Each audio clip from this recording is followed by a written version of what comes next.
Welcome everybody to our today's conference. And before I give you a little bit of an overview, what is in store for you today, we have prepared a little introduction for you. And I would say we start with a big screen.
Welcome again to our today's conference of our U.S.-German Forum Future Agriculture.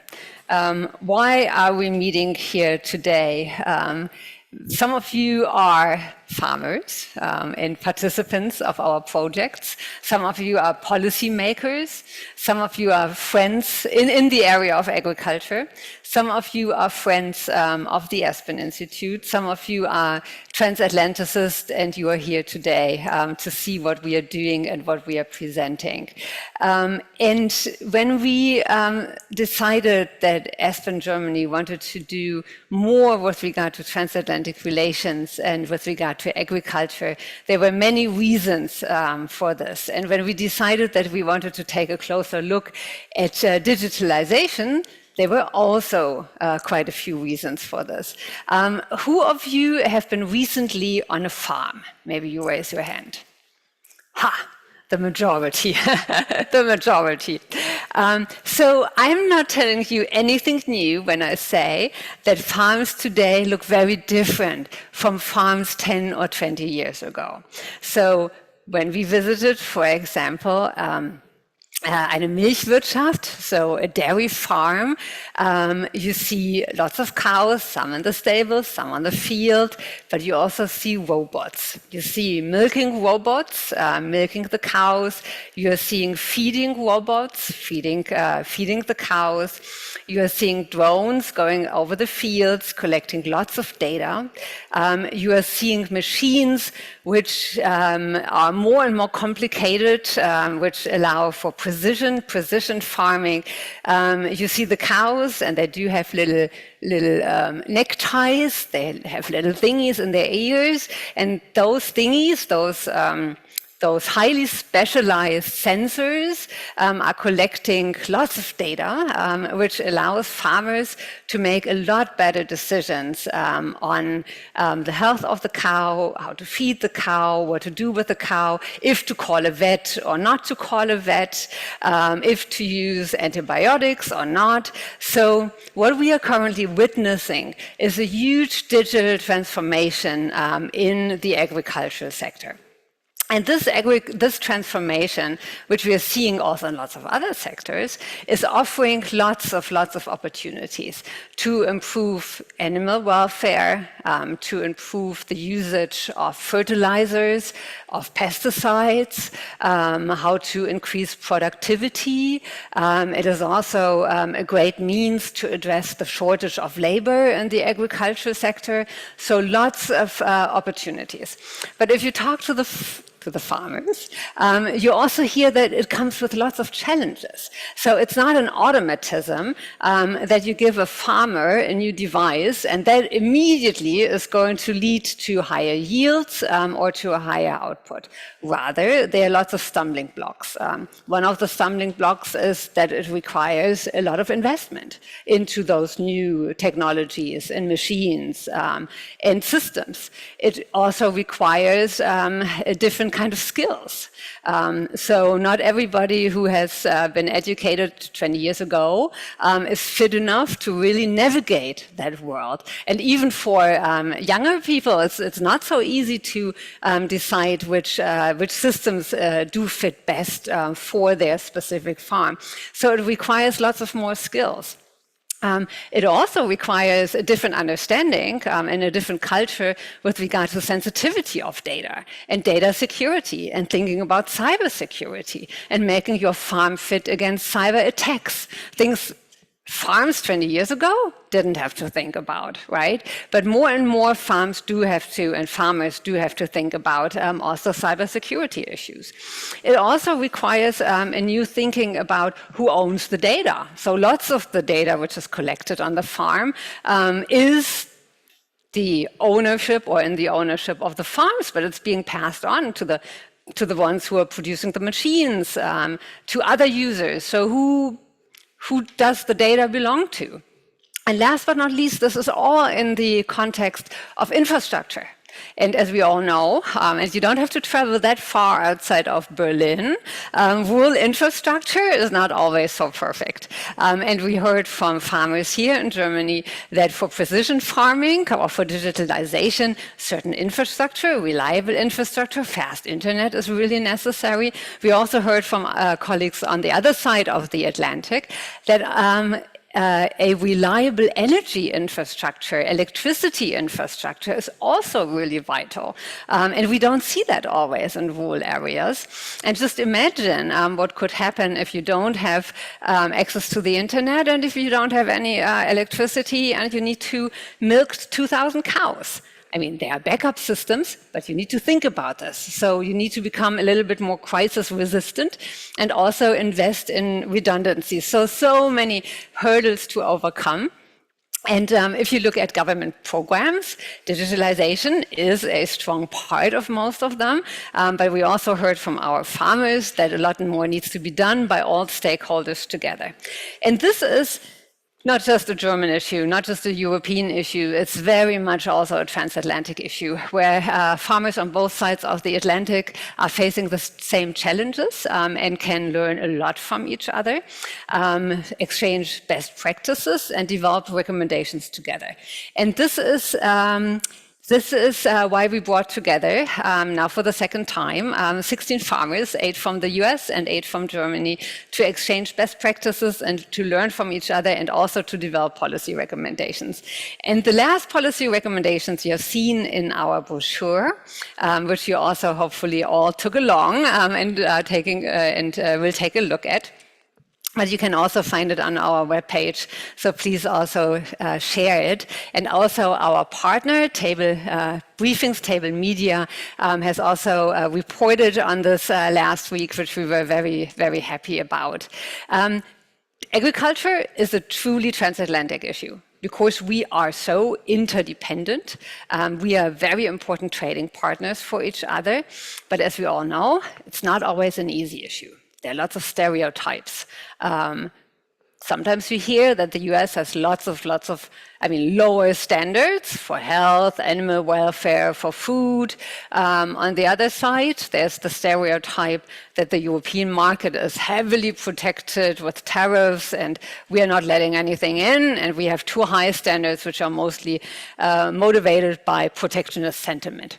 While there might be on both sides a little bit of truth in those statements, it's also a lot about stereotypes and not knowing enough about each other. And that is what we want to change with our Forum Future Agriculture. Because one thing is clear, that without agriculture, even if it's a small percentage of employment and GDP, our societies cannot function. It is such a vital component of our economies and societies for rural areas, and also obviously for food security. And that is a global problem, a global issue. So without transatlantic cooperation, we are also going to fail globally, I would say. And that has motivated Aspen Germany to put a stronger focus than in the past on agriculture. So for those of you who do not know us, Aspen Germany belongs to the international Aspen network. So we are part of the Aspen family. We are also an independent German think tank and convening platform. And our mission and vision is making a change towards more sustainable, future-oriented, just societies by bringing together stakeholders who would not always meet, who sometimes have conflictual worldviews and ideologies. And we do not only organize nice study trips, as you have seen, but we want to go one step further and really also develop policy recommendations. And this is why we always bring together all stakeholders, and we are doing this also today. By bringing in practitioners, but also bringing in the policy side. And we all could not have been, all of this would not have been possible without the financial support by the German government, specifically the ERP money, the European Recovery Fund of the German Ministry of Economics, which has graciously also extended the program for another 3 years, which we're really happy about. We're just starting the new cohort on the relationship between energy usage and land. Next year it's going to be animal welfare. So thank you so much for our government supporting this. But we also would not have been able to do all of this without the University of Illinois in Urbana-Champaign and our very, very strong partner. So give Laura Karpus a very, very big applause. Laura, come on up to the stage.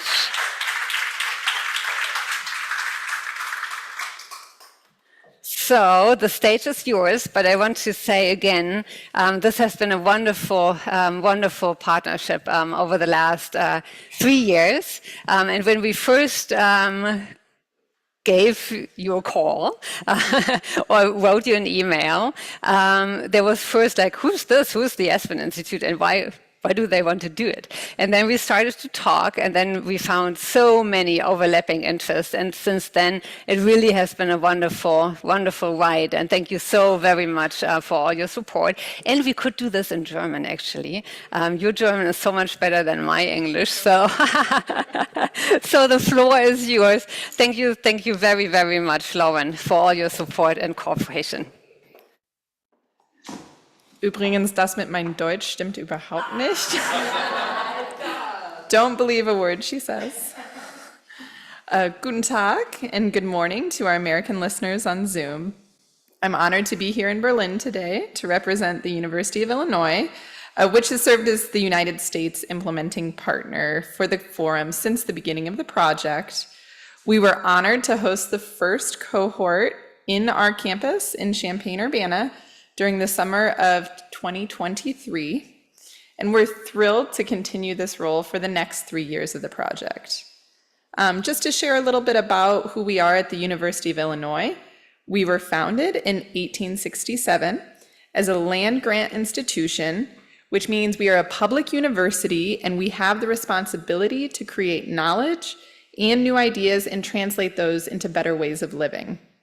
We're located in the Midwest, so not the Northeast where this year's cohort was, in kind of the east central part of Illinois, so we're about a 2-hour drive south of Chicago. Our university has 56,000 students from all 50 states and more than 100 countries. The college I represent in the university is the College of Agricultural, Consumer, and Environmental Sciences, or ACES for short. And it is considered one of the top agricultural schools worldwide. I believe we were chosen by the Aspen Institute for the forum because we have expertise in every agricultural field that this cohort will touch upon. And also supporting us in this project is our university's European Union Center, and they serve as the focal point for teaching, research, and outreach on Europe and the European Union at the university and in our wider community. In our college, we have partnered with institutions in more than 120 different countries, allowing researchers to work and learn from each other, as our participants have done in this project. We are building a global community that supports one another and works together to serve the greater good. And this project is an excellent example of this core value. Through the facilitation of this project, we have seen firsthand the benefits of transatlantic exchange. We have seen connections being made, lifelong friendships formed, visits being planned to each other's farms, and ultimately, as the program intended, people with different perspectives working together to serve the greater good. We would like to congratulate the cohort on their hard work and cooperation to produce a relevant policy recommendations document on the digital transformation of beef and dairy farming, and we look forward to hearing more about their experiences today. These experiences are so vital for policymakers to hear, as they are a voice that does not always feel heard or understood by policymakers on both sides of the Atlantic. For me personally, it's also very special to hear about the project's result today. Yeah, because I studied German and lived in Germany for several years. And just in general, I think exchange for the sake of exchange is increasingly valuable to maintain a healthy civil society, to understand people and perspectives which are different from our own. And when it results in a policy recommendation, as this exchange does, we must do our best to listen well and then implement those policies. Thank you.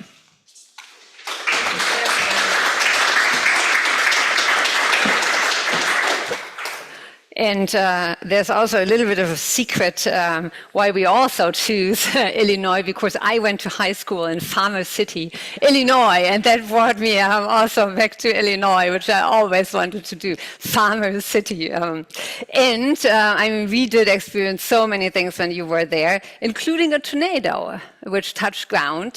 So that was quite an experience for our group. So it is now my great pleasure to introduce Anya Boudon to you. We just reminiscent about a joint past in which we, however, didn't meet each other. But she was in Brussels during the height of the negotiations for the TTIP, the Transatlantic Trade and Investment Partnership, and representing the state of Hamburg. You are not just a policymaker, but you also founded a farm in France. So we might hear also something about this. And you are certainly, we are very, very grateful that you took the time out of your busy schedule being here today, because you are kind of on your way to the big Landwirtschaftsministerkonferenz, the Minister of Agriculture, the Conference of Agricultural Ministers, which is not going to take place right around the corner, but requires some traveling. So thank you very, very much being here today. And without further ado, the floor is yours. And give her a big applause.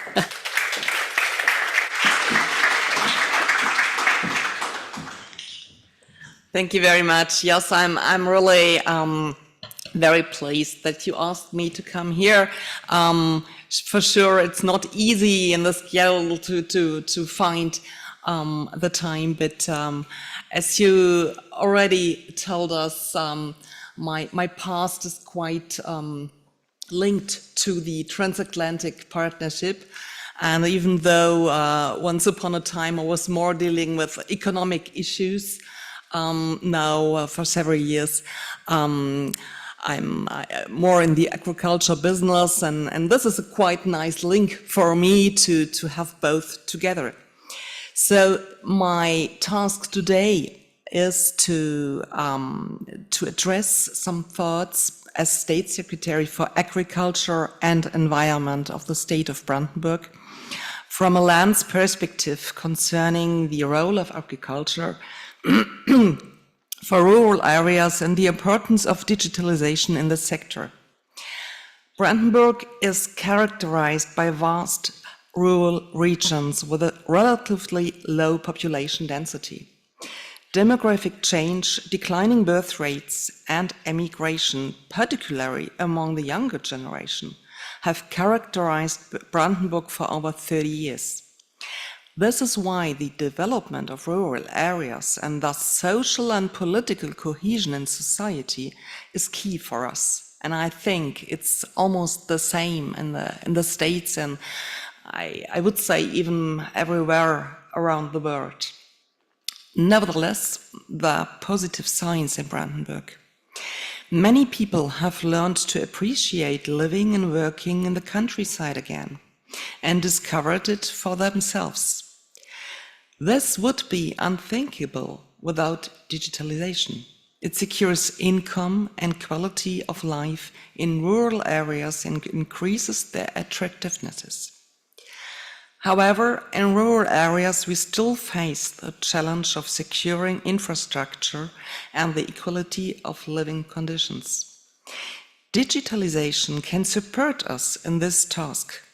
Self-service stores open around the clock, projects with self-driving buses, or the delivery of everyday goods by drones are being tested and could be a way forward. Digitalization is also helpful when it comes to social networking. Communication in the city as well in the countryside is characterized by electronics, both in the private and working environment. In Brandenburg, for example, villages apps have been developed for social communication in the village's microcosm, providing an exchange platform for the village community.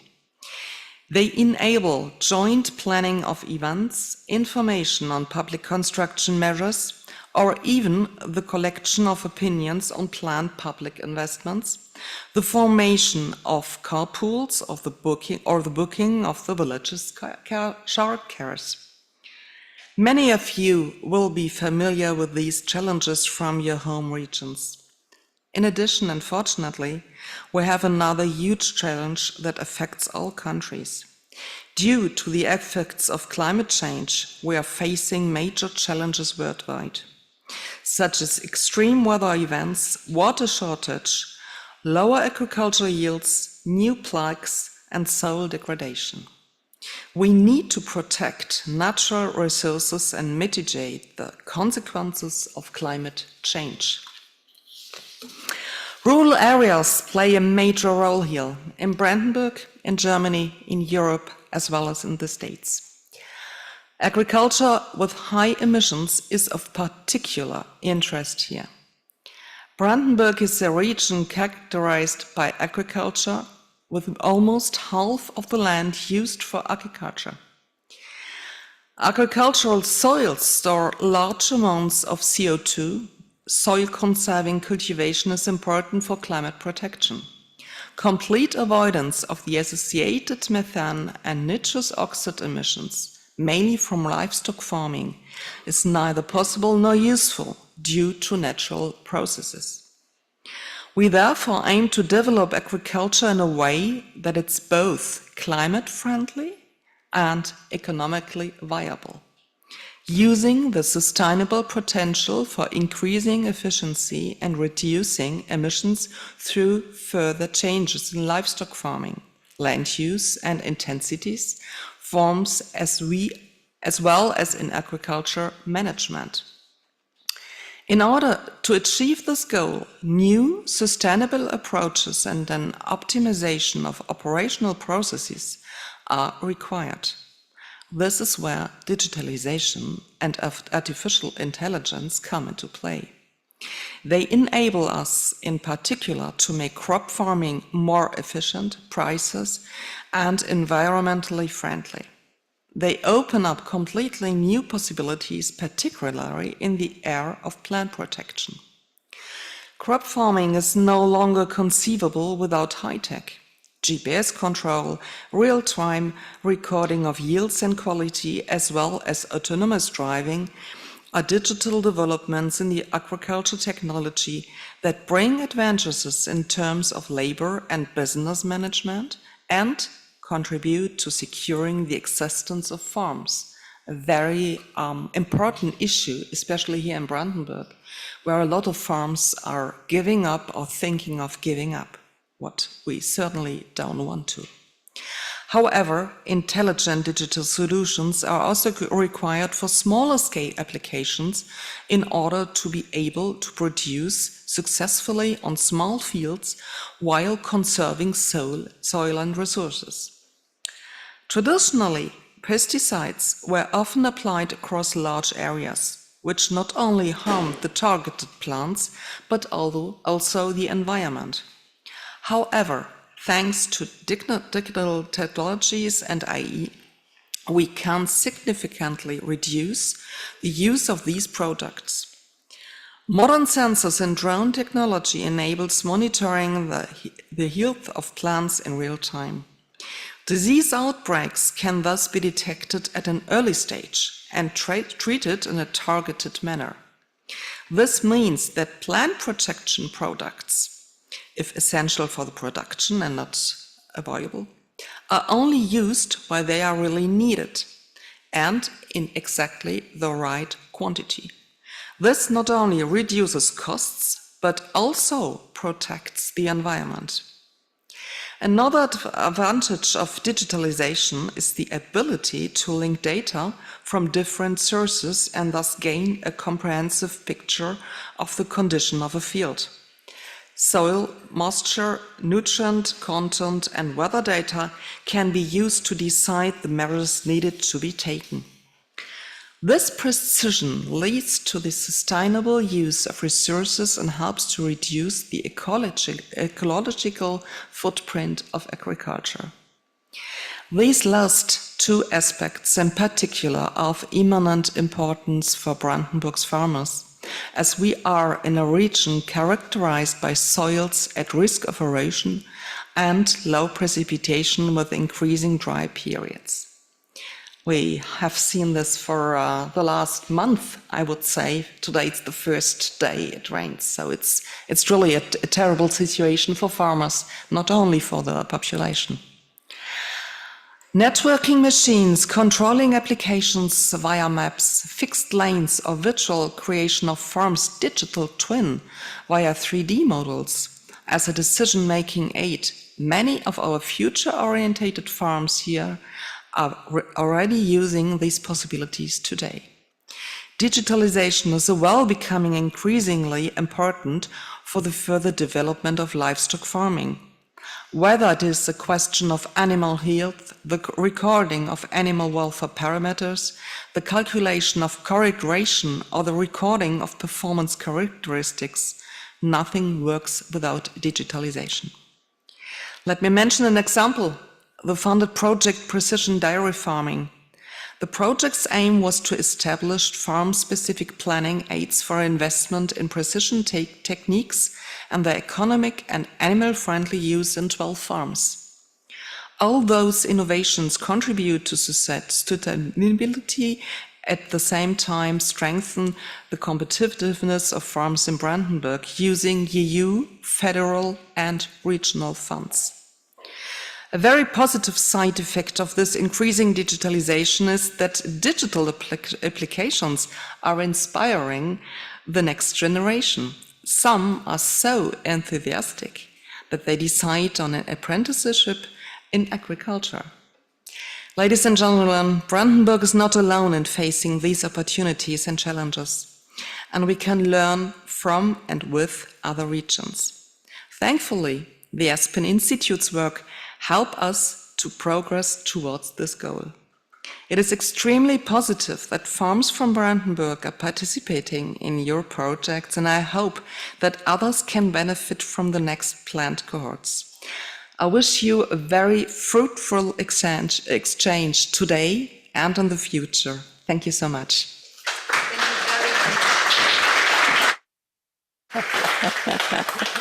Now she's running off so fast, and I wanted to ask about that farm in France. Next time.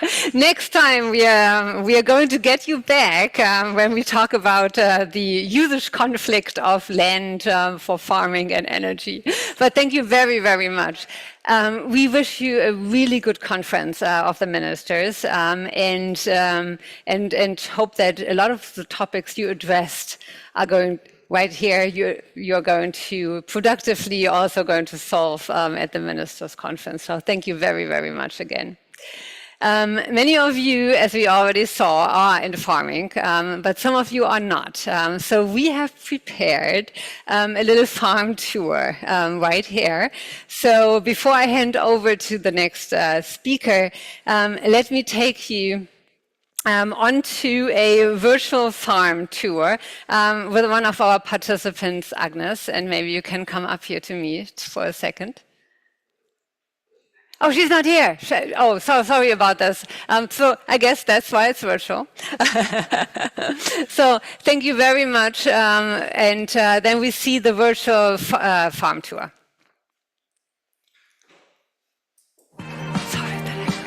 Hallo, ich bin Agnes und bewirtschafte im Norden von Schleswig-Holstein einen Betrieb mit 130 Milchkühen, 140 Hektar Land und 7 Ferienwohnungen. Unsere Kühe werden an 2 Melkrobotern gemolken und das bedeutet, dass mein Telefon mein wichtigster Begleiter am Tag ist.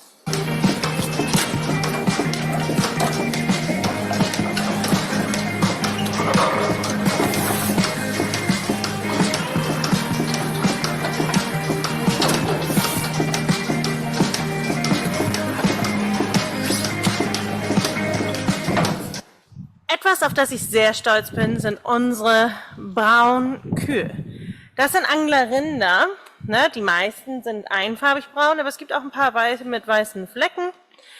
Es ist eine relativ kleine Population. Es gibt noch ungefähr 10.000 Stück von ihnen und die sind beheimatet hier in der Region Angeln. Und ja, aus diesem Grund hat meine Familie hier schon immer das Anglerrind gehabt und ich persönlich finde die roten Kühe auch echt der Hammer. Wir haben um die 145 Hektar Land, die wir bewirtschaften. Einen Schwung bauen wir an Getreide, Gerste, Raps an. Und auf dem anderen Teil haben wir Gras und Mais für unsere Kühe. Von dem Weizen verfüttern wir auch ein bisschen etwas, aber ansonsten, ja, ackern wir halt auf unseren paar Hektaren rum.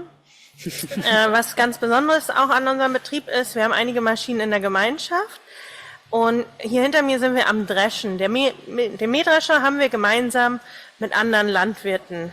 Es macht ja auch am meisten Sinn, es ist eine recht teure Maschine, die teilen wir uns dann halt einfach. Etwas ganz Besonderes hier bei uns auf unserem Hof sind unsere Ferienwohnungen. Wir bieten Urlaub auf dem Bauernhof an. Das heißt, dass ihr hier bei uns Urlaub machen könnt. Wir haben insgesamt 7 Ferienwohnungen. In jeder Ferienwohnung sind 4 bis 6 Betten. Diese hier haben wir jetzt gerade im Winter renoviert. Das ist die Tante Anna. Ja, schön maritim eingerichtet. Frisst uns regelmäßig auf. Aber uns ist es auch ein bisschen anstrengend und nervig, weil sie halt, wenn man nicht so in Ruhe durch den Stall gehen kann, ohne dass sie so ankommt. Aber der Vorteil ist, also sie ist, glaube ich, der Fan von all unseren Leuten, weil sie, ja, so kuschelig ist. Aber ab und zu ist es halt dann auch ein bisschen doll mit ihrem Kuscheln, wie ihr sehen könnt. Ich glaube, ich lasse sie jetzt einfach mal Würfel sein.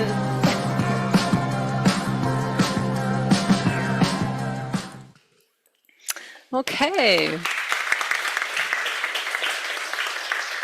So Agnes Gregerson was one of our participants in this year's cohort, and she put together this film for us so that we could see what she is doing. And what you very nicely saw, that most of a lot of farmers are doing or are working in different sectors at the same time, farming, but also tourism, which creates some also opportunities, but also some challenges. And we will take you a little later on a second farm tour to learn even a little bit more. But this is all part of the learning experience and exchange. And if you want to follow Agnes and learn a little bit more, take a look at her Instagram account, where she is sharing a lot of stories. Also on that cuddly cow, it comes up a lot, but also explaining a lot on what is done in the agricultural sector. And also she's trying to clear up and clean up with some of the stereotypes which we are seeing with regard to agriculture. We are already a little bit behind the time schedule, but we planned in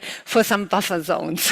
And I'm looking at Katja. She's the master of the program and also of today, and she's giving me the look. So it is a great pleasure to introduce our new next speaker. It's really wonderful to have Claudia Müller with us, the Parliamentary State Secretary of the German Federal Ministry of Food and Agriculture. And she has been doing this since 2003. Oh, 23. Sorry, sure. 20. You're way too young for 2003, obviously. So, I mean, look at her. But you have been in politics for quite a while. You are a true transatlanticist. You have studied in the United States, high school. You went to high school, so maybe we learned something about this as well. You are traveling a lot to the United States. We heard that you, and maybe I get that wrong too, you were already in the US twice this year? Okay, I got that right at least. So you are a perfect person for us to explain not just the German European world to us, but also to tell us a little bit about where are we similar and where do we differ and what can we do together. Thank you so much for taking the time today, and the floor is yours. Thank you so much for joining us.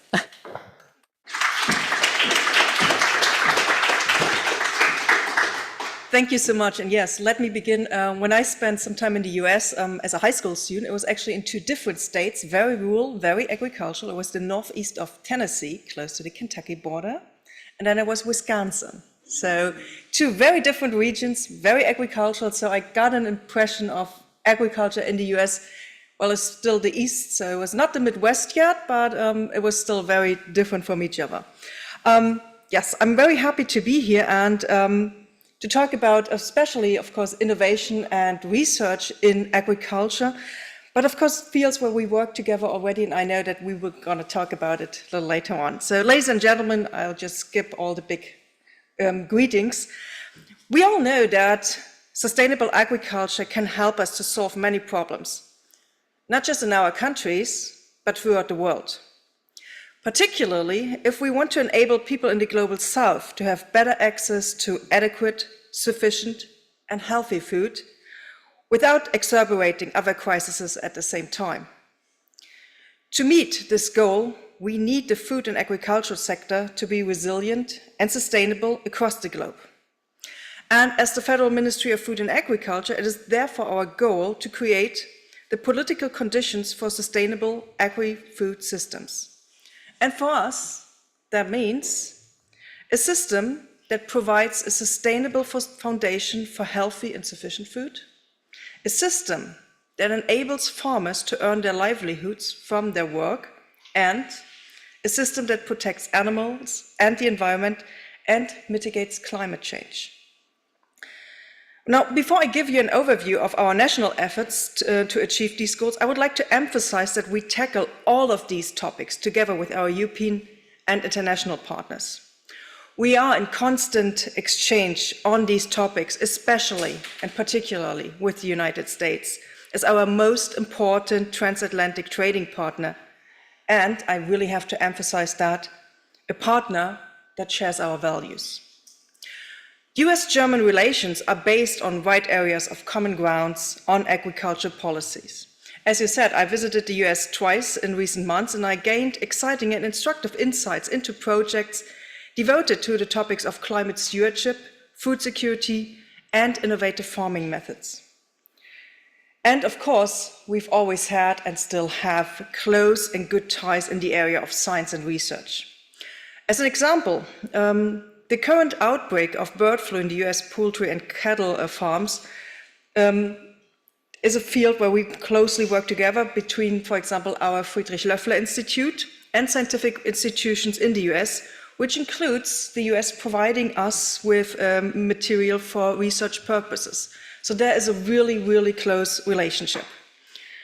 And last, not least, networks such as your US-German forum, Future Agriculture, they are creating important points of contact for transatlantic cooperation towards making agriculture more sustainable. And I can therefore only encourage you to maintain and expand your network. Doubtlessly, we will all profit from it.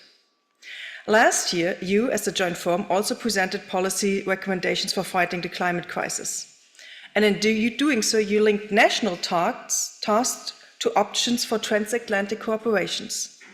And so I'm happy that you emphasized that the exchange on best cases, best practices, should play a key role. For we at the Ministry also regard emphasizing Lighthouse Project as an important tool for disseminating results from practice, academia, and research for the national change, but especially for international cooperation. Ladies and gentlemen, I have just mentioned the large goals and the necessary foundations for making agriculture more sustainable. These main areas of change towards crisis-proof and future-proof agriculture are our political compass. In Germany, we are therefore working specifically on further developing animal husbandry towards more animal welfare, achieving 30% organic production by 2030, reducing the use and risk of chemical pesticides, reducing nutrition losses, and promoting climate stewardship and the adaptation of agriculture to the climate crisis. And particular in agriculture, there's still great potential to also help mitigate the climate change and protect our resources. So at the moment, we are part of the emission, we are part of the problem. But agriculture can actually be part of the solution. And this is really very unique, because this is a field where we can go from being the bad guys to being the very good guys. Now, at the moment, we are seeing that this is one of the main topics and issues we have, and that's why we're looking especially at innovation and research, how to tackle these issues. Now, obviously, we are hoping that the projects we are funding will help to provide practices and ideas how to better our agriculture. So we are looking for innovations that can be directly useful in the fields and in the stalls, and consequently promote climate change mitigation.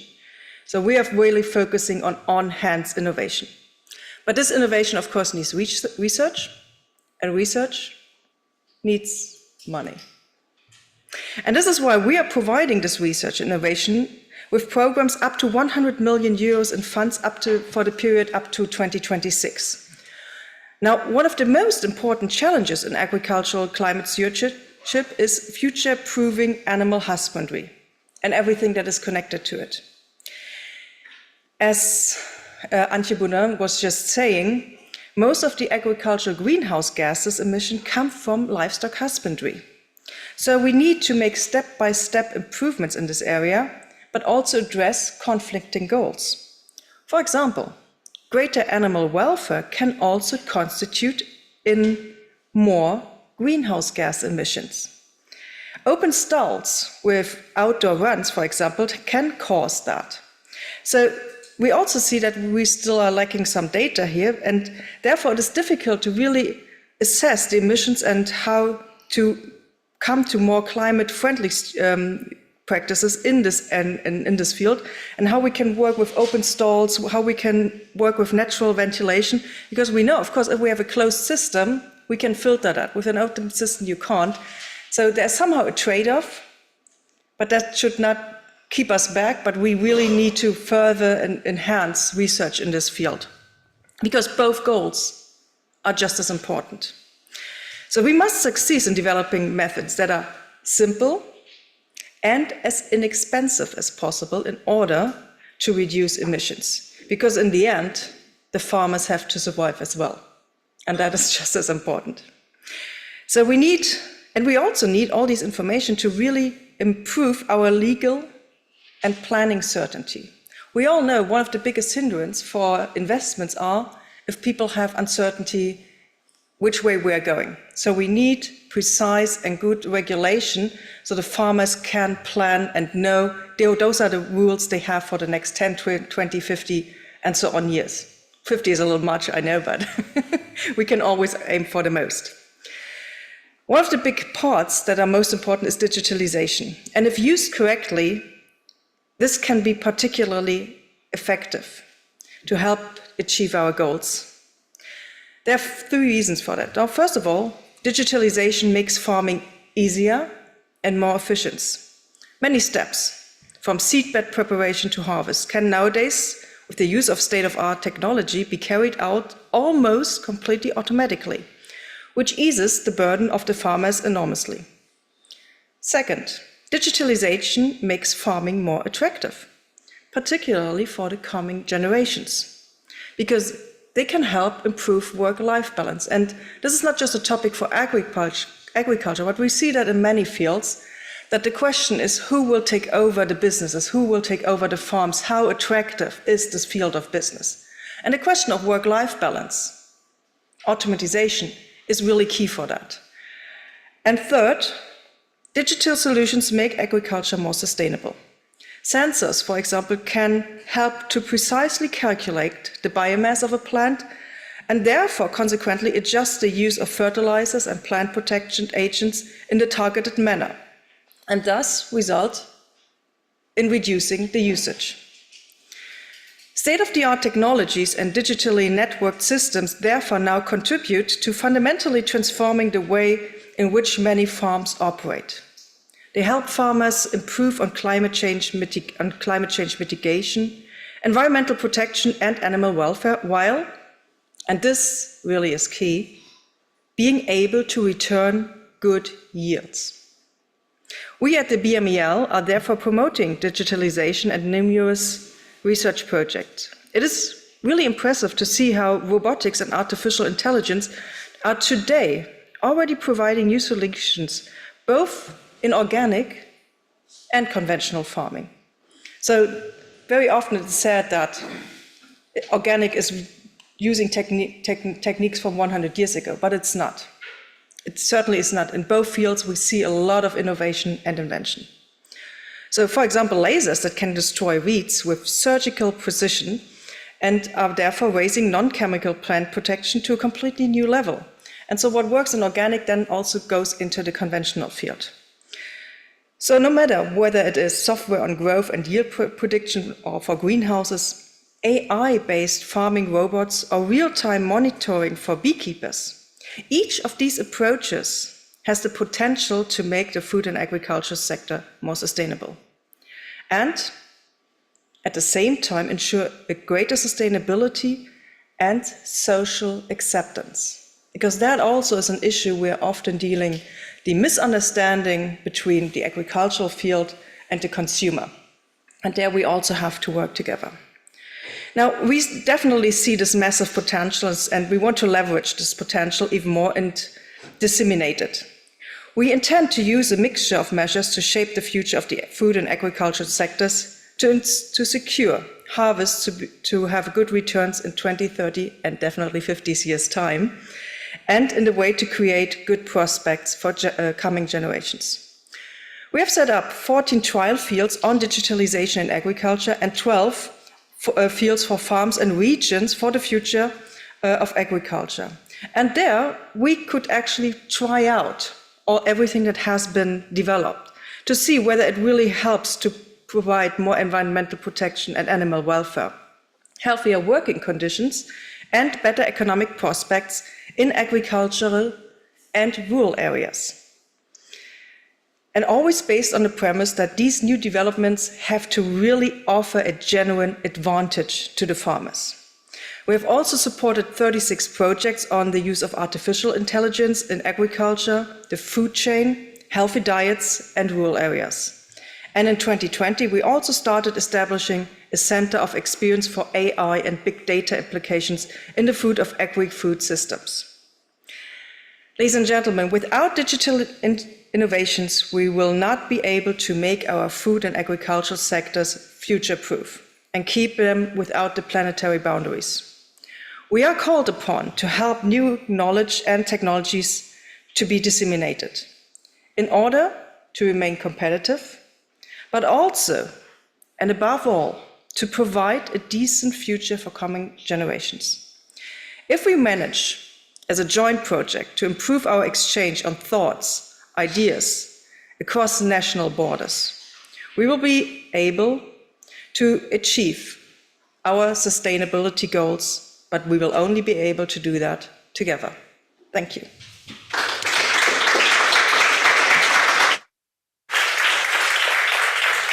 Thank you very, very much. Do you have a couple of minutes? So maybe we sit down for this. And I don't know if you want to take your glass of water, if you need some. It's not as hot anymore as it was the last weeks, but it's still a little stuffy.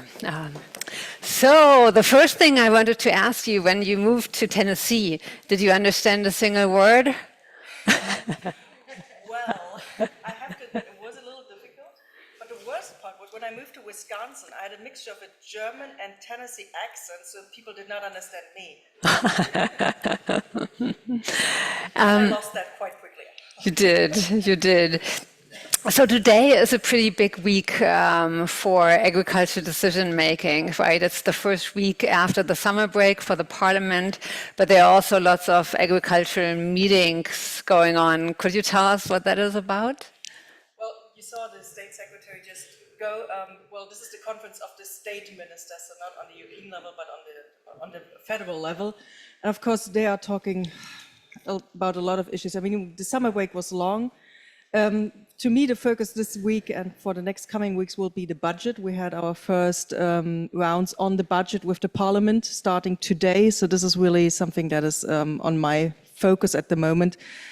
Well, I don't really have to tell you how tight budget is. And of course, we are looking on where to put an emphasis on the agricultural field. And of course, innovation is really important to us, but also rural development. In a lot of ways, that often goes hand in hand. Mm-hmm. So it's an important week to secure the funding and okay. When we heard earlier that there needs to be planning security for the farmers, I think that is true for almost all businesses. When we had our discussions, what we heard also a lot is that there is also a little bit of an over-bureaucracy problem. So, and we heard a lot about uncompatible forms, data. You know what I'm talking about. Is this something which is on your agenda? Yes, it is. Now, first of all, I have to make a little bit of a difference. Sometimes when people talk about bureaucracy, they mean standards. That is not what we are talking about. So, because sometimes people say, well, we want to lift bureaucracy, meaning we want to get rid of certain standards or like consumer production. And this is not what we are talking about. We're definitely talking about how to make it easier to fill out the forms, how to maybe share data, because this is a big issue. One of the main points, and I definitely understand, and that's something we're working on, it you have to enter data more than once because the different agencies are not allowed to exchange data. And even if they would be allowed to, they cannot, because the form of the data and the way it is provided is completely different, and the systems don't talk, they cannot communicate with each other. This is definitely something we're working on. We're working with our federal states because they all have different systems, we do, and of course we're also communicating with the European Commission, so that makes it quite difficult, but this is, I think if we can solve that question, that will be the biggest point in lowering bureaucracy, but that will not be done in a year or two. But this is definitely on not only our agenda, but on all of the federal government's agenda. And there are working groups with the different states, and of course, in some areas also with the providers of the software that is used. So, but it's a complicated topic. Nothing we will just solve like this. Yeah, I think the agriculture sector would love to solve it like this because I it's know, costly. but very often what's then said, well, just get rid of that documentation completely. But of course, every documentation was introduced for a purpose. As I said, you can certainly make it easier, but to get rid of documentation, for example, on when you use pesticides or fertilizers is something we simply cannot do. I know not everybody likes to hear that, but that's the way it is. Yeah, yeah. No, and I think at least our farmers group wasn't asking for this, but really to get rid of the double. I understand that registration. completely, and we're definitely working on that field. So on your trips to the United States, what are the similarities and what are the differences you're finding? Now, it's really, I mean, we already say agriculture already in Germany is quite diverse. Antje Boudin was talking, I come from the state even north of that, where even more rural, even lower population density. For Germany, we have large farms. So for us, a farm with 600 hectares or let's say 140 hectares, that's a small farm to us. On a German average, it's not. In the US, of course, Midwest, we're talking several thousands of acres, but that you will not find here. But especially on the East Coast, or for example, we were traveling Pennsylvania, the agricultural structure with rather smaller farms is similar to some areas, and the diversity of agriculture. I think that's in one way a similarity. And secondly, we're of course all looking for new technologies in order to adapt and mitigate to climate change. We're all facing that. We're seeing soil degradation, of course, differently in different areas. The question on land scarcity. In some areas, of course, you have much more land in the US, but the one that is still usable for agriculture is also becoming less. So how to work with that, that's definitely a similarity. And of course, the question what consumer wants, the changing consumer demands, that's also topics we're dealing with. And is there something, you're visiting also farms in the United States, right? We did see farms, but we also talked to researchers. We were looking at organic farming. We were talking to the Pennsylvania state governor, because they are doing a lot of work on promoting regionally produced food in Pennsylvania, which is quite interesting that the state does that. Also, how to combine local agriculture with school meals. But that's something also we're seeing in other parts of the world. I was also traveling in South America quite extensively. So there are some fields that are really interesting where we in Germany can really look to and think, okay, where are the points that we can take over as well? And that is actually the question I wanted to ask you. Did you find something where you thought, wow, that is such a great idea. We need to implement that also in Germany? There were a lot of great ideas, but usually my first thing is, okay, does that work with the European Union, with our guidelines? But for example, that states very much work on promoting regional produced food. I think that would be a little bit difficult sometimes with our European guidelines, because we have not sometimes established rules what is regional. And of course, our markets are smaller in that perspective. But then also, again, the combination of education and agriculture. I found that really interesting, and also how to bring agriculture back into the cities, how to bring agriculture back to the conscience of people living in the cities. Because very often they are very much disconnected from the food they're consuming. They do not see how it is produced anymore. And just bringing that back together is something that's quite a topic here as well. And bringing it back into schools. Bringing it back into schools and bringing the food, well, to really connect local production to local consumption, especially in this public field. I want to close with first with a personal question. What motivated you to work in the field of agriculture and agricultural policy making? Because you also did other things. I mean, you worked on security issues and many other topics. That's very true. Well, first of all, the moment you were asked, of course, you start thinking about it. And there are a lot of fields. You said, yes, I was working on security. One of the main drivers for insecurity in the world is hunger. So food security is a main issue if we want to tackle questions of global security. When you look at climate, as I said, agriculture at the moment is a main driver of the climate crisis. So looking into this field is really the basis for a lot of different topics. We talk about rural development. We see worldwide people are going into the cities. What does that mean? So a lot of the basis always bring us back to agriculture. So really agriculture is the basis for most of these other topics. And the very last question, there are only a few months, well, a year. Hopefully a year. I know. No, the coalition is going to hold until the next elections. What are your top priorities for the next 12 months? Well, when we have finally the budget for the next year, we are definitely focusing on animal husbandry.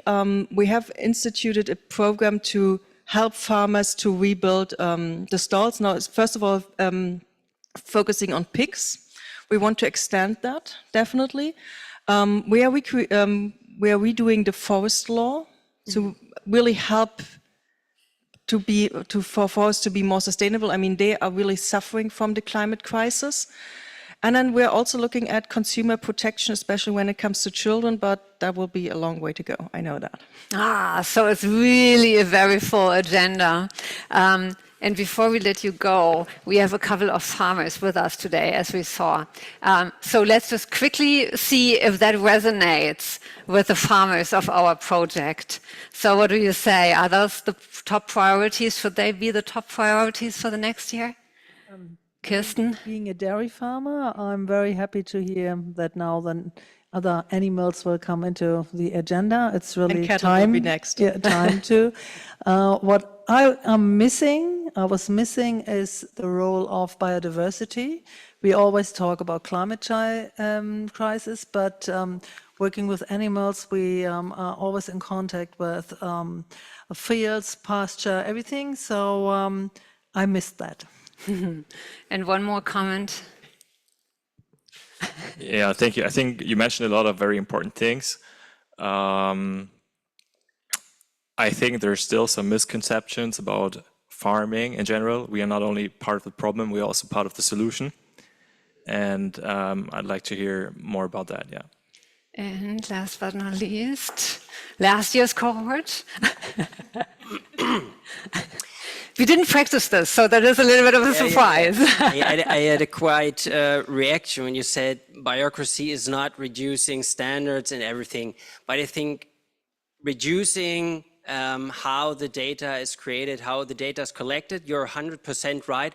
But I'm always pretty convinced that we have to ask ourselves whether these laws, these everythings you said we cannot change. I think we have to look at these things and have to look whether they are at a time, at the moment, because things change. So I think reducing bureaucracy is not only the technique, but it's also the background why data is collected. And we have to always think about that too.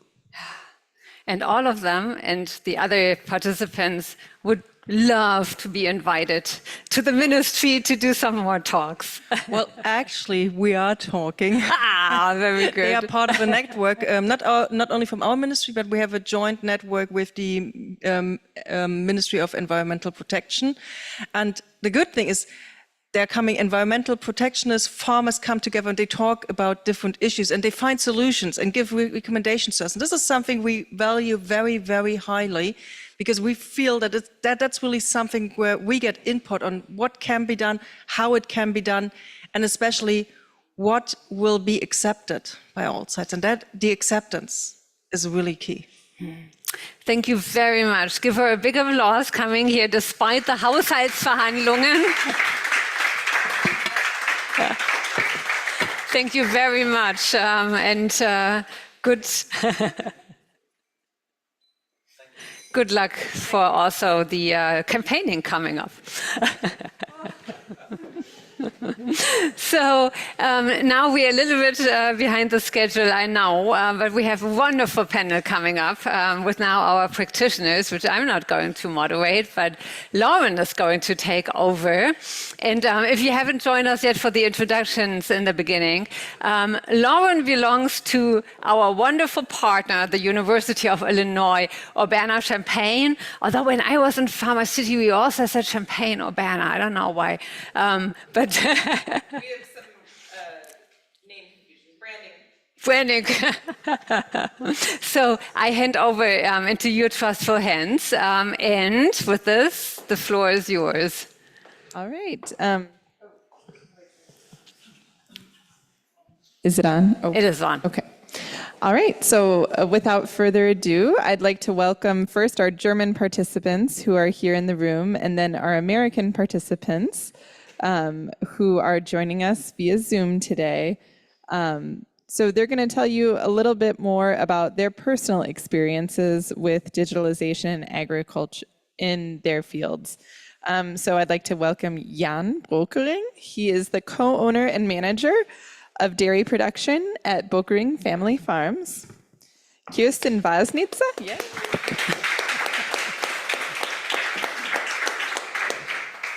And please have a seat wherever you'd like. We'll all sit down in just a moment. Kirsten Wasnitzer, she is the owner and self-employed dairy farmer in Schleswig-Holstein. And Annika Stange, she is a dairy consultant at Agrarberatung Mitte e.V.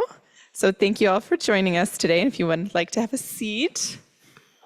And then joining us remotely from the U.S., we have our dairy farmers who I'm sure have been awake for a long time already. Hello. So I'll just start at the top. We have Bethany Hodge, who is the co-owner of Echo Farm Puddings.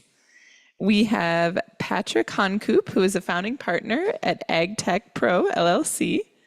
And Dan Wunderlich, who is the coordinator for the Dairy and Livestock Program and the manager of Organic, Sustainable, and Regenerative Agriculture at the New Jersey Department of Agriculture. So thank you all for joining me today, and we're a little bit behind schedule, so hold your applause.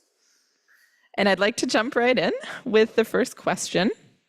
So this is to any of you who would like to participate. So maybe if you have a thought, you just raise your hand either on Zoom or here in person if you'd like to share. So whoever would like to start can start. So to talk on a personal level, how does digitalization play a role in your daily farming operation? Yeah, maybe I can start with that question. I just received the message from my phone this morning that the last week my average screen time was 3.5 hours. And I counted the ag-related apps on my phone, that was 25. And I've got 25 to 30 personal contacts and chats every day that are mainly work-related. So it's the phone is one thing, but the other aspect is software that we use in pretty much every aspect of the farm, like herd management software, banking, and accounting software, and bookkeeping. Also, we've got apps that we can control our renewable energy production, and it's part of our daily lives. So I'm working at the Advisor, and I work every day with a lot of farmers, and they had so many digitalizations and data that I have to use to get their opportunities, to get their better opportunities to grow farms and to get a better welfare. So, yeah. And may I ask, what platforms do you use to communicate with those farmers? And how do they like to communicate with you when you're giving them advice? Like calls and text message and mails and yeah. Yeah, for us, for us it's quite a bit as a smaller farm. We only have 110 cows, so we do quite a bit of what Jan just described, but in a lower level. But for us, it's a lot of risk minimization. Like at the moment, we have a new disease all over Europe, which is coming along, and we have a sensor system in our cows, and there we can really monitor now it's hitting us or which cow is affected. And this is really, really valuable for the welfare of the cows, for economical risk minimization, and also to have a bit of calmer life as a dairy farmer. And I'll just add that again, I'm using Zoom on a regular basis, not just for this meeting, but for other meetings that are related. And this week, and we were dealing with a challenge on our farm, and I had some folks who deal with the coming into my computer on TeamViewer and being able to access my data and trying to make some adjustments to a challenge I'm dealing with. So again, it's a regular basis, and very similar to what Jan said, there's multiple text messages and things like that happening on a regular basis. And so it's kind of great how much technology we use on a regular basis. And then as a government regulator and working for the Department of Agriculture, the outreach and data collection is critical with what we utilize digital programs for. Taking that data and being able to crunch it down, if you're working on grant applications and things like that, to give yourself the ability to compete in the marketplace. New Jersey is the most densely populated state in the United States. Our agriculture is quite small. We're about the 45th level as far as agriculture, but we have a lot of things to offer. We have a lot of things to where we can direct market to people, particularly, similar to what PA is doing over there. We have done it here for the past 40 years of direct marketing, and we're really looking at that aspect of it. What I will add to that, so I'm working as a technology consultant in the space, so kind of being in between the technology companies and the farmers. So a lot of what I do is also remote, so Zoom Teams are really wonderful tools for that. But then also, as Dan mentioned, for me the start is really also the data collection, so working a lot with the herd management software systems and see how they can be further leveraged. Great, thank you all. So one of the things when you were talking about digitalization in your industry, you quickly identified 3 subtopics that you thought were very important to investigate, which were digital readiness, infrastructure, and data governance. So why these 3 subtopics? Did you find any of them more complex or difficult to address? We identified through 3 because we were not allowed to have more. No, we really had to compromise, to put it closer together. And I think as we got deeper and deeper in our discussion rounds, and then and as you talk and discuss, you find more and more and more. And it was really, we could identify the farm level, which is of course connected with the next level, with the overall internet availability and all this. And we also found that not only what we use on the farm is very important, how we can manage this, also more and more data security.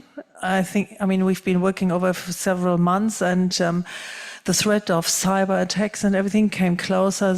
So we really identified this on top to our on-farm problems, or the problems we probably would have in our regions. Yeah, the same was with the infrastructure. So we have all the data to share with other. And so in America, they can tell more about it, but the ways are so long for the milkeries, for the stores and kind of stuff. And so, yeah, that's one of the big problems we will talk about too. Yeah, and also infrastructure in terms of connection, in terms of cut-off calls. You better send a voice message because you know someone's going to receive the message at the end. Yeah, that's an issue.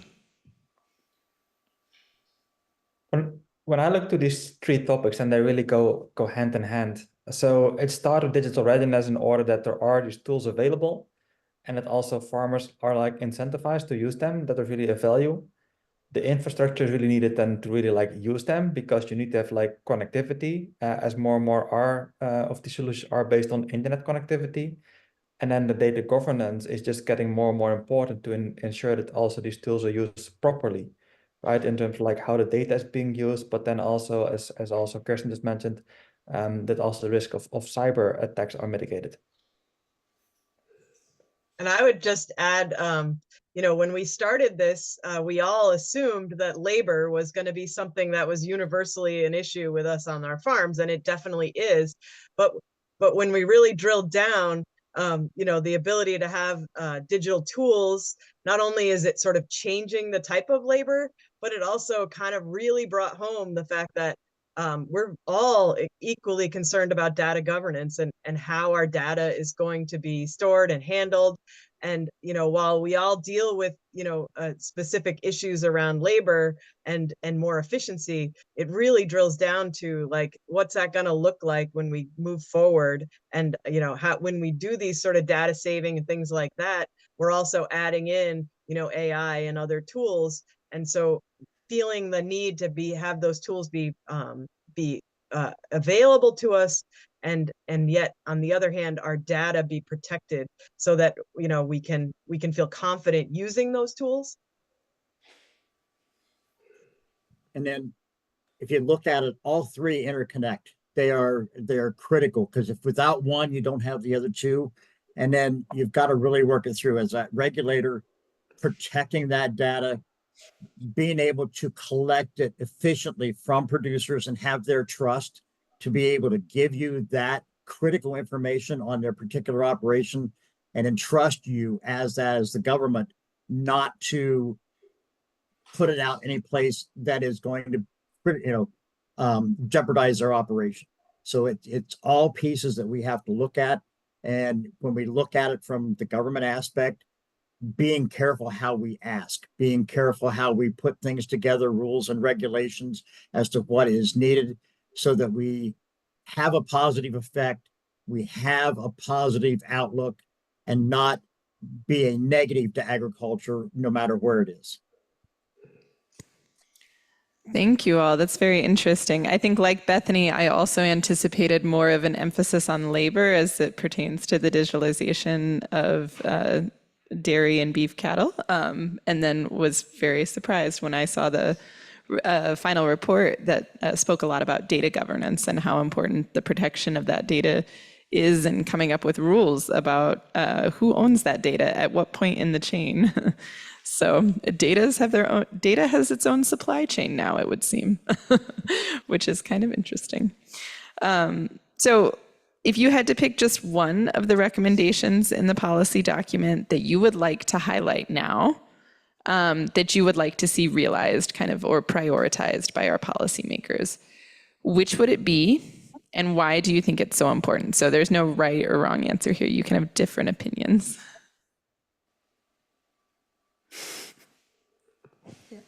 So I would suggest the first one.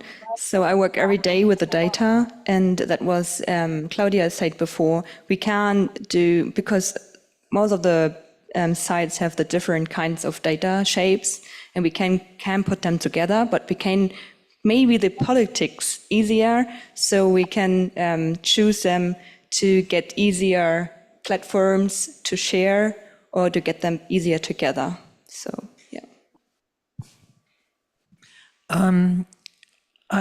I cannot really say which one, because there are two are very important to me. One, really, as I said before, during the time, the safety, data safety, security has been grown. It's really getting more and more important for us as users on the farm, not even being an institution. But to me, it's very important that when we talk about digitalization, that we go, that we choose something or develop something which meets the needs of the individual farms and regions, because it is important that there are systems being developed which can meet the different scales and sizes of farms. Sometimes it's a bit, systems are very expensive for smaller farms because you need the basic equipment, and then and per unit of the cow, it doesn't really, like the ear tax is not very expensive, but to buy the basic equipment is sometimes very hard for smaller farms. So when we talk about development and funding, research, funding, development, it's important that it's open to all sizes and types of farms. It has to be fair. And if we want to make the transformation, the digital transformation, we have to have in mind that we have different needs. And also from the farmer side, it's not only to point on government giving grants, it's also the farmer side. The farmers have to identify what they need. And it's important to have questions about digitalization, about like if you're in a digital system, you buy it, sometimes it's a bit hard to get out of it again. And you follow, and it offer you only solutions, some solutions, but maybe the environment changes and you would have to make changes and you're still on the way. And when I was thinking about it yesterday, I was thinking like, we know the German automobile crisis now. We followed one way, and now it can be a danger. So we have to keep flexible and not just step in one system. Yeah, as Dan mentioned, one recommendation doesn't go without the other. But to point one thing out, we put a focus on bottom-up processes and hands-on experiences. And we would like to bring stakeholders together and make sure that the results of stakeholder meetings, roundtables, whatever, are going into the law and are not just a discussion platform. I'll just add that, you know, we talked, the word interoperability was not something that was in my wheelhouse prior to this experience. And I now understand that that is so much a part of what we're trying to deal with. You know, there's all these systems worldwide, and how do we, again, keep that, keep those systems talking to each other, create the ability for them to talk to each other while also still protecting. And I think, you know, I knew it was complex, but I didn't understand the level of complexity, and that definitely shocked me and made it that is such a big piece of it. If we can't get governments figuring out how to have their systems talk to each other and do it safely, then, you know, all of this digital, you know, renaissance that we're dealing with, it makes it much more challenging. Yeah, go ahead. Oh, thank you. I would just also pick data governance. I think it's really an important topic at various levels. First of all, to make this system interoperable, work also on standards. I think there's also a role of the government to help and facilitate these discussions. There are like great initiatives, great standardization bodies working on this. The government could also be a great customer of these standards to make it easier to do the reporting as we just discussed, but then also definitely on what is about who owns the data, what are like guidelines, frameworks around data ownership, but then also cybersecurity is definitely a big topic. Also to really raise the awareness of this for at both the farm level, but also at the industry level, that really this need to be taken very seriously. But I definitely also would add to that, as just Jan and Kirsten mentioned, the ground up, the bottom up approach of innovation. I think especially in Europe, there's a lot of R&D and grants available for the development of these technologies. It's really important to also bring there early on farmers in the discussion in order that at the end, the result of the technology really then also meets a problem and a need in the market. And like I said before, all of them have to work together. And want to reiterate some things that are out there. It has to fit all sizes. You've got the small family farm, you've got the larger family farms that all need this infrastructure, need the programs, need the ability to talk. As government a representative, you need to be able to take that data and understand it. So it's all critical pieces of this and making it all work together. We're all working together for food security across the board. And that's the pieces that we really need to focus on and make this all workable within each other. Well, thank you. That was interesting. It seemed like there was actually quite a bit of consensus in the answer to that question. So I think there is a strong argument to be made that, policymakers have an actionable item here to work on. That's great. Switching gears a little bit, I want to talk about, as you guys had these seminars over the past several months, what surprised you most about the experience of the farmers on the other side of the Atlantic? What was different or the same but surprising to you about how they're experiencing their daily work life? The first thing here in Germany was, I think, the documentations about the medicines. And also, I don't know that you know it, but the cows are born here, the bull cows. We have to keep them like 28 days on the farm. And the farms in the U.S., like, I don't know how many days, but only days, and then can get them away. Yeah, 3 days. So yeah, that was a huge difference in the beginning.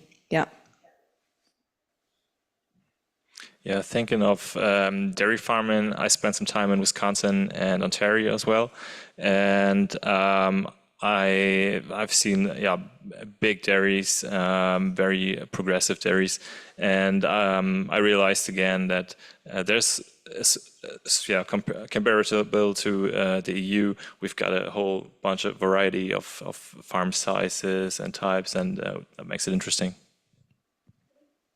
It was a bit the same as Jan said. We're taking over here a lot of new techniques from the United States in the dairy business. We always look at Wisconsin and what's new. We read all the articles and making trips and visits. And we learned now how different still the American dairy farms are. That was very inspiring and interesting systems, energy self-sufficiency in a small farm, and like Dan said, regions where direct marketing is very important, and that was good to see how a development can go in one direction and still in the other direction. And we still had a lot of the same issues and problems, even in the different farm sizes and systems. That was very interesting. And also how they work, the governments on both sides, how different. And I would say, elaborate on that? I think that's a really interesting point. I think it's really complicated here in Germany. So US is like further on and give the farmers more opportunities to grow. And here is a big, huge paperwork to do when you build a stable, like for example. If I'm looking at what I was most impressed with, and maybe it was the group we had put together, but we saw a lot of really good planning on dairy farms for transition to next generation. It's really impressive to see the number of young farmers that, and their role, and then how they're making it their ability to own the business. I think that's something we're struggling with in the United States. Just as, our average age of farming has gone up, but I also think that planning for transition and allowing that next generation to have a big role so that they can feel ownership in the business and want to grow it and expand it. So that was incredibly impressive. And, just seeing, every farm we went to, there was a next generation right there beside them. So that was impressive. And then in my past life, I was a dairy nutritionist for a feed company. and watching and looking at each one of these farms and their ability to utilize forages heavier than we do here in the United States. The ability to get that forage into them. They've definitely got a shorter growing season. It's a different type of forage, but it really works. And it's all the way from the calf all the way to the mature cow. And then the knowledge that everybody had on this group and how to put things together and how to debate and, work through a lot of complex things. So it's amazing everybody that's on this group. I think it was interesting to also see the differences in regulation between both regions and also how subsidies are structured for the farmers and for the value chain.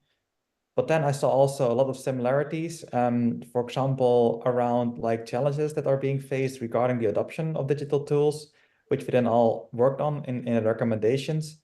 And overall also just then it was an awesome group with a lot of knowledge and a very positive approach to this.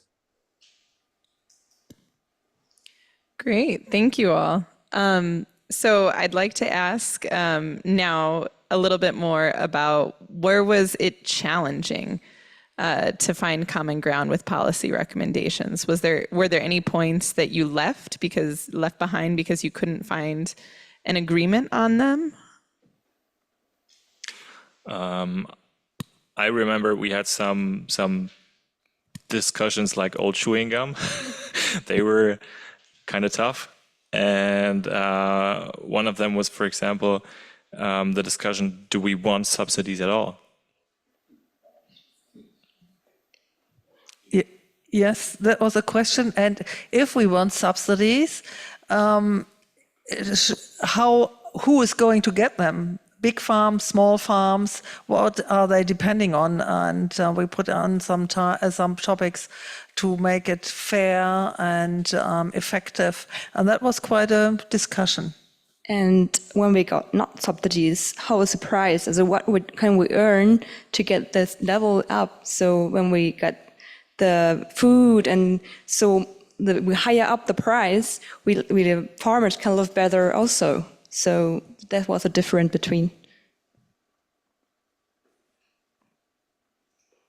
To me also, the subsidy topic was definitely the one where we had most debate. How to structure subsidies, do we want subsidies for the producer, but then also how should these grants for innovation being structured?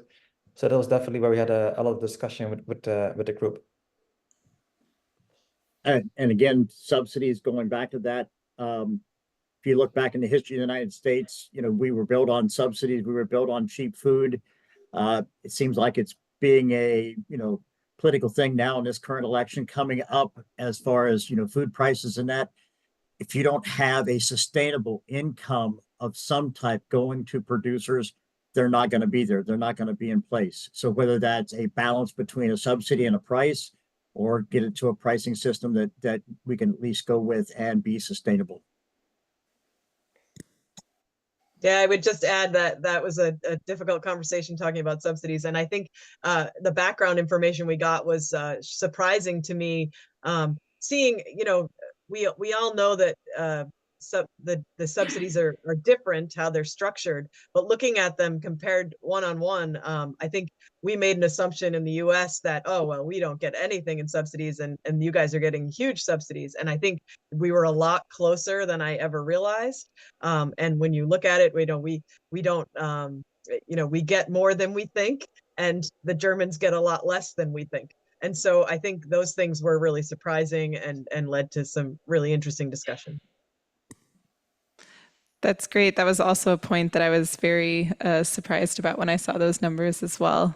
So now, not to delay us further, I want to open it up for audience questions. Does anyone have questions for our panelists about anything they've heard? Yeah.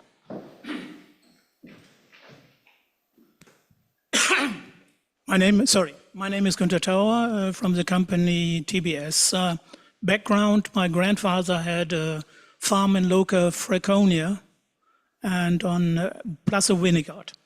Well, I think Kirsten was mentioning the open data and the data protection.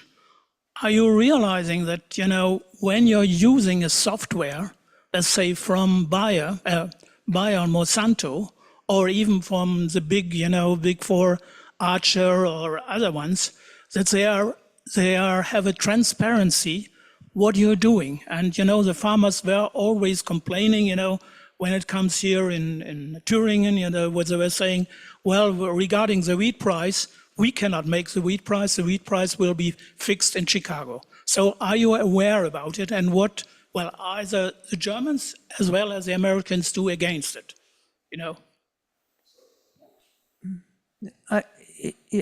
I would like to answer. I always say I'm using Facebook, Instagram, and all these other things, which is already a problem. And we got kind of used to be naked. We don't have many crops at our farm, so we don't use Bayer and other software, and we probably don't have an tractor who's sending data. But we kind of agree to that, yes. And I think we gave up a bit mentally or emotionally. We just take it for granted. And discussions like this make it, we get a bit more aware of it. But myself, I didn't really find a solution because I think we gave a bit up. But for this, I think when we were talking about when government is giving grants for research and everything, it has to be transparency is important, and also when things get developed, it has to be open source. I think we at least have to focus where public money is, and we have to set really standards and to look who is kind of getting the profit. And at least we could do this. Can I add to that something? So I think it's a great point. Also a point that we discussed at length in our workshops with the group. So I have worked in digital ag for the last 10 years, first on the European side and now since 4 years on the US side. Initially, when I was still in Europe, we had a thought like, in the US, farmers don't really care about this, like they're way more open to data sharing. However, what I've seen by also discussing with this group, but also by being here in the US, is that overall farmers are getting more and more like aware of this problem about the value of data. And I think we have seen definitely a switch to providing software for a fee to providing software for free. And farmers know that somehow they will pay for it. So this shows, especially with now more tools coming in the market, with of course the entire AI developments, it is just more and more important to also raise this issue and really like also work with the industry also as the government to be to ensure that the industry is more transparent on how data is being used. I think we as farmers also, we made an assumption that all the companies out there just want to steal our data and take it and use it and don't want to, get the value from it. And I think we, even with our speakers that we had and the different people we met with, they all seem to universally say we want to protect farmers' data. And so that was very reassuring to me, because we are afraid when we put things out there that it'll be used against us. And I think, the risk of, activists getting a hold of information is always something that's in the back of our mind. And so to know that the companies that we're working with are also concerned about that and wanting to make sure they, make it so that the farm level data stays on farm or is, anonymized before it ever gets used. So that was a good thing of this experience. Great, thank you. I would like to add something. And we as farmers are kind of take our clothes off ourselves too, since long time, especially the dairy farmers, because the knowledge about the costs we have on our farms is pretty open. It's even like a European law, and Germany has some test farms where they collect the costs and the inputs and everything. It's public. I wonder if other industries are so open with their costs. So because we open our costs, so our partners who are buying our projects know exactly how our costs are. So we as farmers have been opening us maybe too much anyway, and maybe we should become a bit more aware of this and don't give these type of data, which for us as market partners, we probably should stop doing this a bit. That's a great point. We had our next question from the audience over here. Yeah, it comes also with a comment. My name is Hubertus von Rönne. I'm managing partner of a consultancy focused on data sharing solutions. There's some good news coming. It's a new EU law. Everyone probably thinks, oh gosh, another one. But in fact, this time, it's a data act which will be very much in favor of data ownership for farmers. Because the whole game will change. The data produced on the farms will be yours in the EU. And that's applicable as of September next year. So as a year of interim that you need to manage, but it's coming and it's really enforcing this position. And that would be my question. I think it's a very overseen, overlooked, very important legislation, which could also, if used, possibly some of the principles used in the transatlantic dialogue, could help also to set standards for data sharing based on ownership of data by the farmers and not by the big production companies of machinery. I would directly like to add Alexander Müller. I'm on the next panel. What does Kirsten Wosnitzer have to do in order to be able to control her data? What are the conditions under which she and comparable farmers can say they are mine and I'm controlling and I'm managing it? Because this... No, from a practical perspective. I think we looked at the importance of being able to opt in, to choose to do things as opposed to having them done, for us. I think those were really important when we talked about what it would look like. And then the other piece, is just that that I think when you look at it, the EU is definitely ahead of the US in sort of forcing some of these digital companies. Maybe forcing isn't the right word, but we have been very reluctant to do that, and I think that makes it that much more of a security risk in the US. So I think it'd be interesting to try to model some of the rules we have coming forward over with what the EU has in place. And then listening to the stakeholders, letting them help build out any laws and regulations, no matter which side of the Atlantic you're on, to make it work. That way you're not having data that's going to be out there that could be jeopardized, and figure out a way to do the protection. Great. And unfortunately, we are out of time for more audience questions, but I'd like to, first of all, thank the Americans side who have joined us on Zoom today for being here. We wish you could join us in the coffee break that's coming, but hopefully you're having your morning coffee now. So now we'd like to take a short coffee break. We'll come back, I think at Katja, should we come back at 4:05? All right, let's start in here again at 4:05 with our next panel. And in the meantime, we can continue discussions over coffee. And let's give a hand for our panel, please.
Good morning, Ed.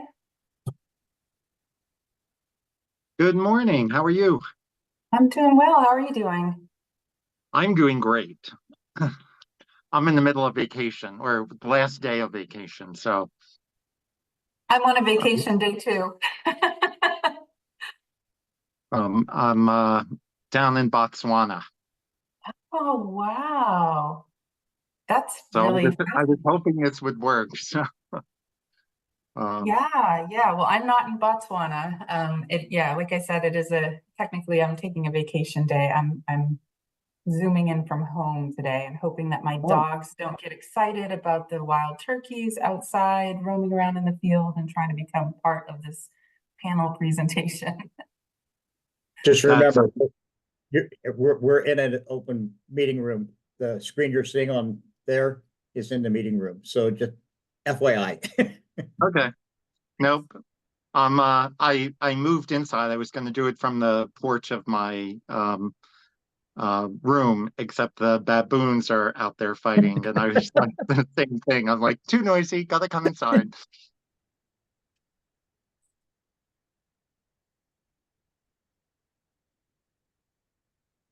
Well, I guess we can see that our technology is working, so that's good. Maybe I'll Yeah, mute myself until we begin. yeah, I'm gonna do the same.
If I may ask you to retake your seats.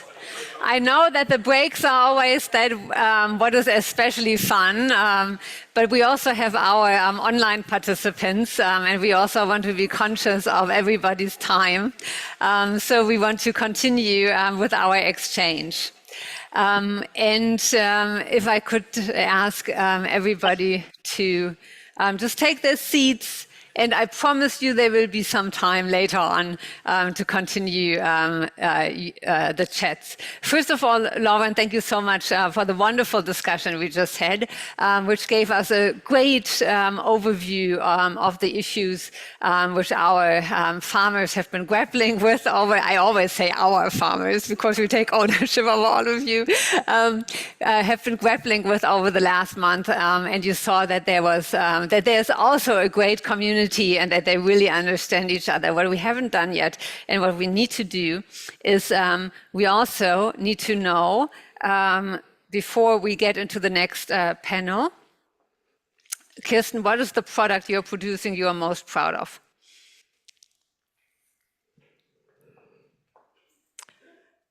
Milk and biodiversity. Milk and biodiversity. What about you, Jan? Milk, jobs, and electricity.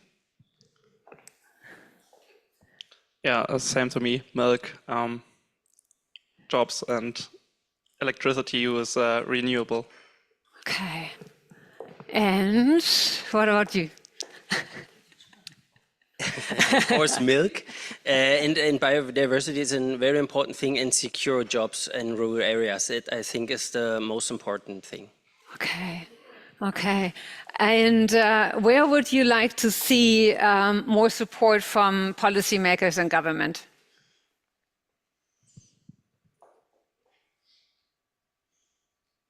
Animal welfare, that we are able really to become more sustainable in many fields, and especially as dairy farmers and animal welfare. Jan? I think right at this time, farmers don't go out of business because they don't earn enough. I think it's because they have other reasons why they're not motivated to keep on going. And I think that's what we got to work on. Motivation. Okay. Yeah, motivation, like how the picture of a farmer in the society and how the goals farmers achieved, how visible is this for the whole community. We heard that promise, I think twice a day, that planning security was promised from the politicians. But I think for me, this is one big thing that is missing. Planning security. Claudia Müller talked about 50 years. I would wish they'd have a planning security for just 1 year. Okay, so I think this is a wonderful setup for our next panel. Lots of things we need to talk about. So our next panel is called Policy to Practice, Shaping the Digital Farms for the Future. And it is again a hybrid panel. And I would like to introduce our panelists to you. The first one is unfortunately only going to join us online, which isn't such a big surprise because he is joining us from the United States, from the wonderful and beautiful state of New Jersey and the Department of Agriculture. He is the Secretary of Agriculture at Wenguin. Ed, it's so nice to not yet see you on the stage or online, but I think we are going to see you in a second. So since he can't come up here, we still are going to give Ed a big applause for joining us. Now we see you. Thank you so much for joining us from the beautiful state of New Jersey, who is also very close to us. As you have the U.S. former ambassador to Germany, Phil Murphy, as one of as your governor, if I'm not mistaken. And we had the pleasure of visiting New Jersey, Trenton last year with our Labs of Democracy program, and it's really a big pleasure having you here today. Here on site, And now joining us here on the stage is Gregor Beckmann. Also give him a big applause.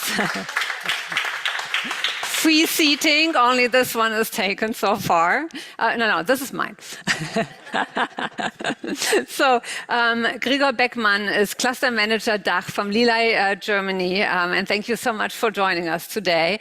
We had the pleasure of welcoming colleagues of yours at our study tour in Kiel, where we learned a lot also about data security, and also where we talked a lot about cybersecurity measures. And so thank you so much for joining us today. And you already gave me a little bit of a preview that you will bring some life into the discussion and talk about the Data Act. So I'm very much looking forward to this as well. So also joining us from the United States, from the beautiful state of Maine, and I think we see that in your background, it's Amanda Beal. She is commissioner in the Maine Department of Agriculture, Conservation and Forestry. Thank you so very much for joining us today. And last but not least, I'm asking Alexander Müller to join us here on the stage, founder and managing director of TMG Think Tank. And thank you so much for joining us.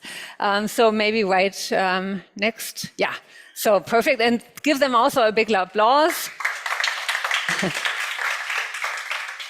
And we are at Aspen, Germany, a lot of times very quickly on familiar terms, and I didn't ask beforehand, is first names okay in the discussion? Yeah? Okay, all right. Yes, so thank you so much for taking the time. As in our earlier discussion, we will use a little bit of our time up here on the panel and the stage to talk through some of the most pressing policy issues. But then I would also like to open it up for the discussion and bring all of you here into the discussion.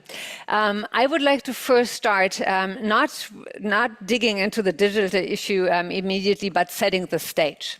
And we heard a lot from farmers what the big issues are, also from policymakers. But I would like to hear from this side of the Atlantic, and I do have to look into the camera because this is what you see and not the not the screen. What the main challenges for farmers are. What is the environment in which farmers operate? And maybe we can start with you, Amanda. In your state of Maine, what would you say are the biggest issues, the biggest challenges for farmers? What do you hear? Challenges in general, I mean, I think right now things that are really front of mind are issues around labor and not being able to find enough people to work on farms. Increasing costs of all of the inputs that farmers rely upon, energy costs. I have to say also, when I was listening to folks in the audience talk about some of the things that are on their minds, the ability to plan, that's a big one. We are experiencing a lot of different shocks to our system in the form of climate change.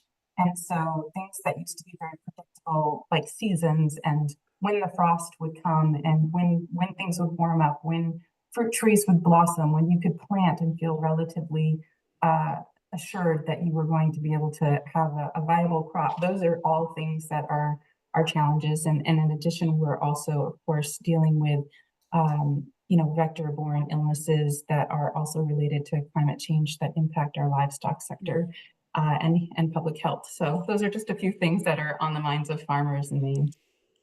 Great, thank you so much. And just a quick follow-up question. Amanda, you mentioned as the biggest topic, the labor shortage or labor issues. Why is that so? Is it not attractive to work in the agricultural sector, or what's the problem there? Yeah, that's a great question. I mean, I do think that, people's interests have shifted in terms of what they want to do and what they see as career paths for themselves. I also would say that, profitability in agriculture can be really challenging. And so that is also why people may be gravitating to other types of professions. But with that said, having grown up on a dairy farm myself, a commercial cow dairy farm, it's an incredibly rewarding way of life. And so we do still have people that really are committed to be farmers and to work in agriculture. So we're fortunate for that. Great, thank you so much. And Ed, what are you hearing from New Jersey, from your farmers? What are the biggest issues they have on their agenda? So Jersey's an expensive state to do business, and I think that's probably the upmost on everybody's mind is how costly it is in taxes and in just energy costs, labor costs. Those are things that really impact our farmers' bottom line that they really can't change. That's a part of doing business. So then where do you find your profitability? And if you're selling a product like milk into a commodity market where you don't even get to set the prices, it adds extra stress to what a farmer goes through. I will say we have a diversified agriculture. We're not one type. Livestock and animals is one of our smallest sectors. We've got a lot of fruits and vegetables, a lot of greenhouse nursery industry. So there are, if people are interested in working in agriculture, there are products that produce a premium price that can make a business profitable. So there's alternative avenues. So my challenge, also coming from a dairy family, I mean, it was 65 years ago when my dad met my mom and they discovered he was her milkman, that dairies in New Jersey were delivering to homes their products. And we don't do that anymore. We've moved so far away from the consumer. The consumer literally treats milk as a commodity, as a low price item in supermarkets. It's a necessity. So how do we bring that value into what our dairy farmers and producers are doing? And those, I think, are some of the challenges and the opportunities for government to help. I think, you know, on the renewable energy front, we have opportunities to drive down energy costs, but then that's got to translate into value for the farmer that can mean further investment and future development. So there's a lot of challenges and opportunities, but I'd probably say the fixed things that farmers can't control are probably the more demanding issues. And Ed and Amanda, in the current election debates, we heard that pricing of food seems to be an issue. Is this something which farmers are picking up on? And are they worried about this? Or is it so far down the value chain, that issue, that this isn't something which the farmers are worried about? I would say my farmers wish that those increases that the consumer are paying were reaching their pockets.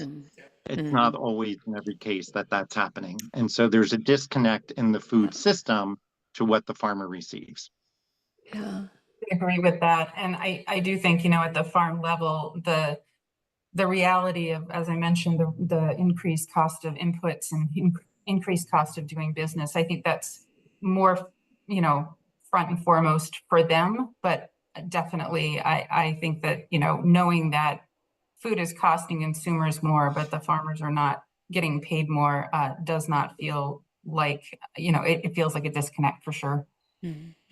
Yeah, thank you so much. This wish that more from what the consumer pays goes to the pockets of the farmer. That is something we also heard from our participants. So jumping over to this side of the Atlantic, Gregor, what do you hear from the farmers? Top priority issues. Yeah, what are the issues? The big issues, and let me open the box a bit wider. It's a general insecurity, what the future will bring. And this is beside all the cost structures well mentioned, it's all right. But on the other hand, where is the strategy we can rely on? And this is also addressed to the politicians. What is the strategy we can act on in a predictable way? No, that's not given. And this is really what farmers are missing when they have to invest for the next 10, 20 years at least. And this is an issue, a big issue. So it's this kind of insecurity. And we have seen the farmers' protests here all over Europe. This was the point. Yeah. And also a quick follow-up question. Do you have an idea where that uncertainty comes from? Is it policy uncertainty? Is it technological uncertainty? Is it about the world as such? It's a bit, I don't want to be clear and sharp, not harsh, saying, a good example, we have no food and nutrition strategy, a national one, in Germany. And that's a fact. That what should we do in the future? And when we invest for long term, we should be clear what's coming up the next 10 years. And we did it well in Germany, just as an example, with the renewable energies. When you invest today, we have absolutely security for the next 20 years for a calculated income. That's a clear way, and it works. And this is what we're missing in the agricultural field now. Yeah, and you are nodding your head in agreement.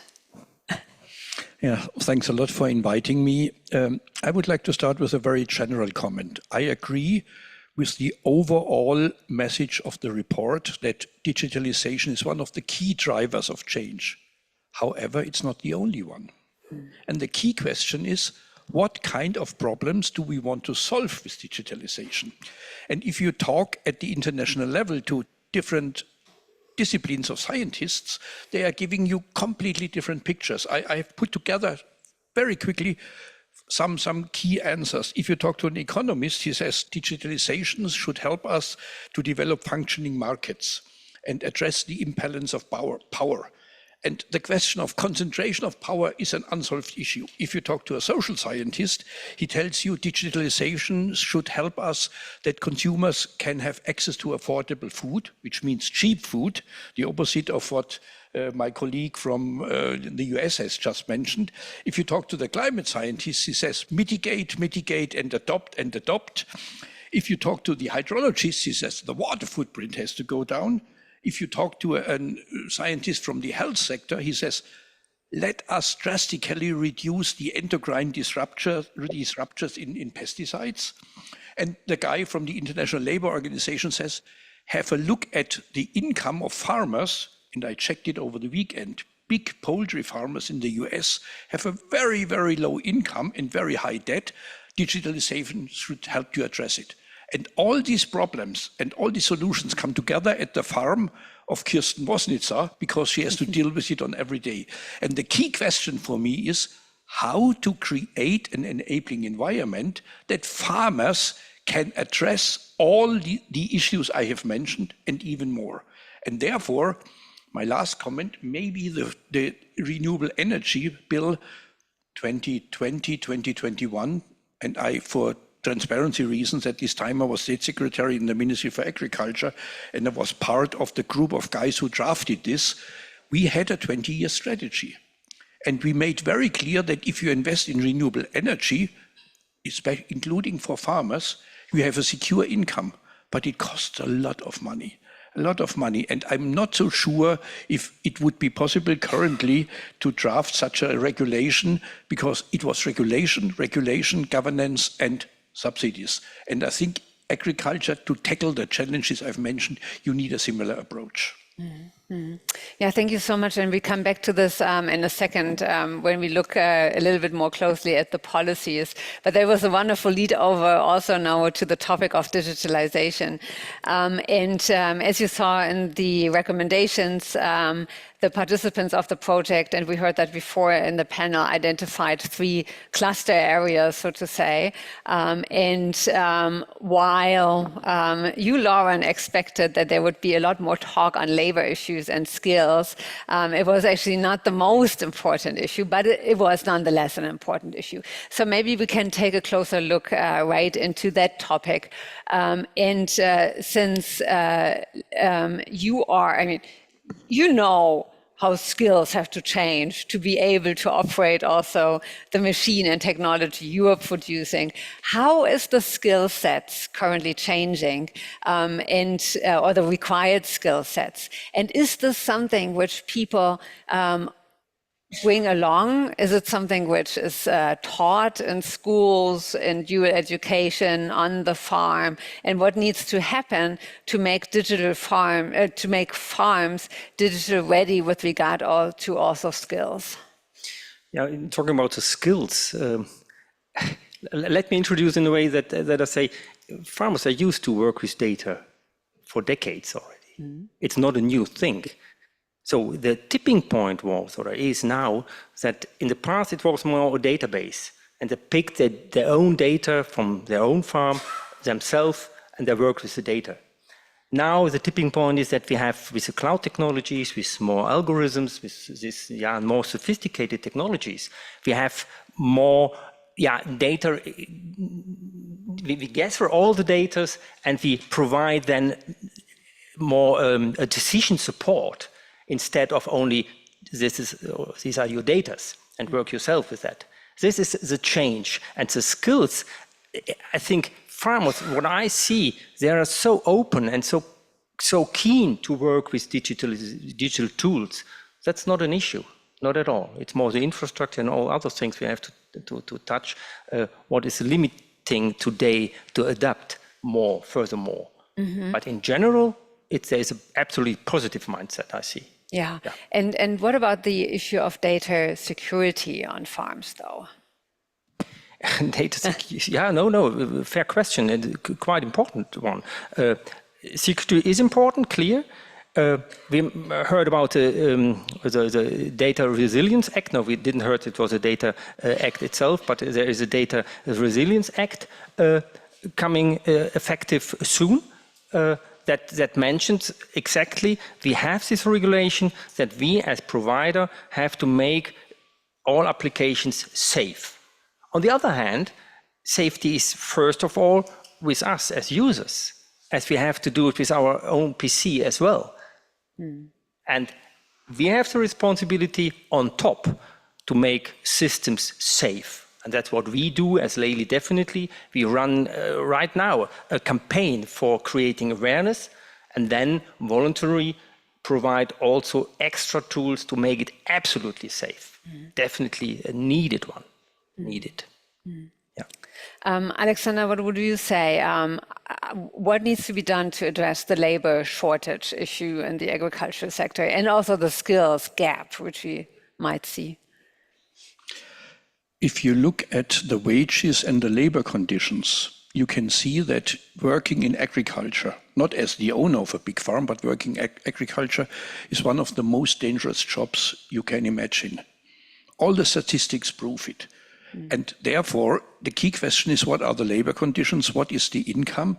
How to make working agriculture more attractive? And here, of course, digitalization comes in.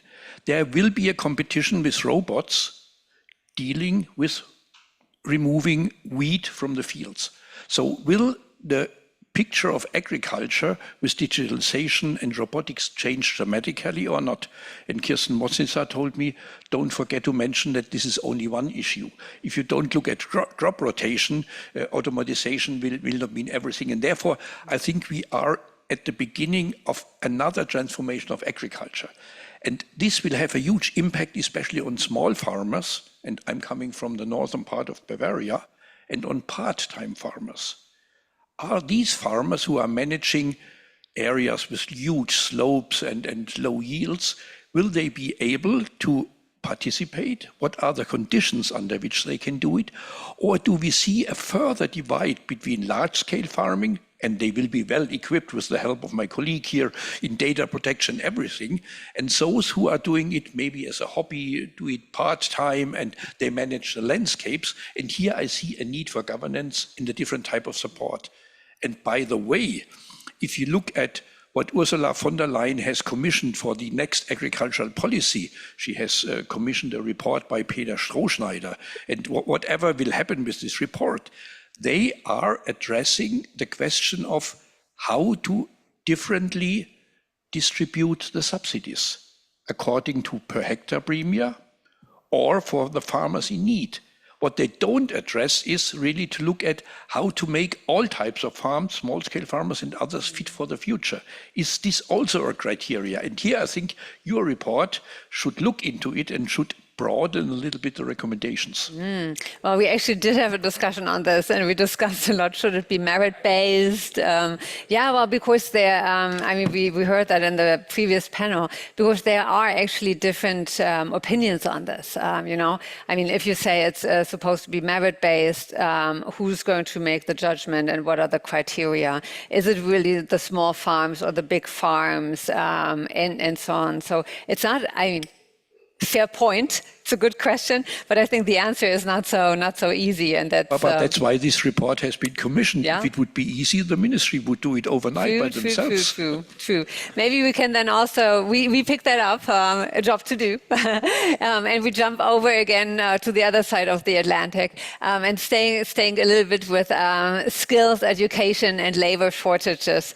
So, if I can ask you, Ed, what is the state of New Jersey doing to address the labor issue and the skills issue?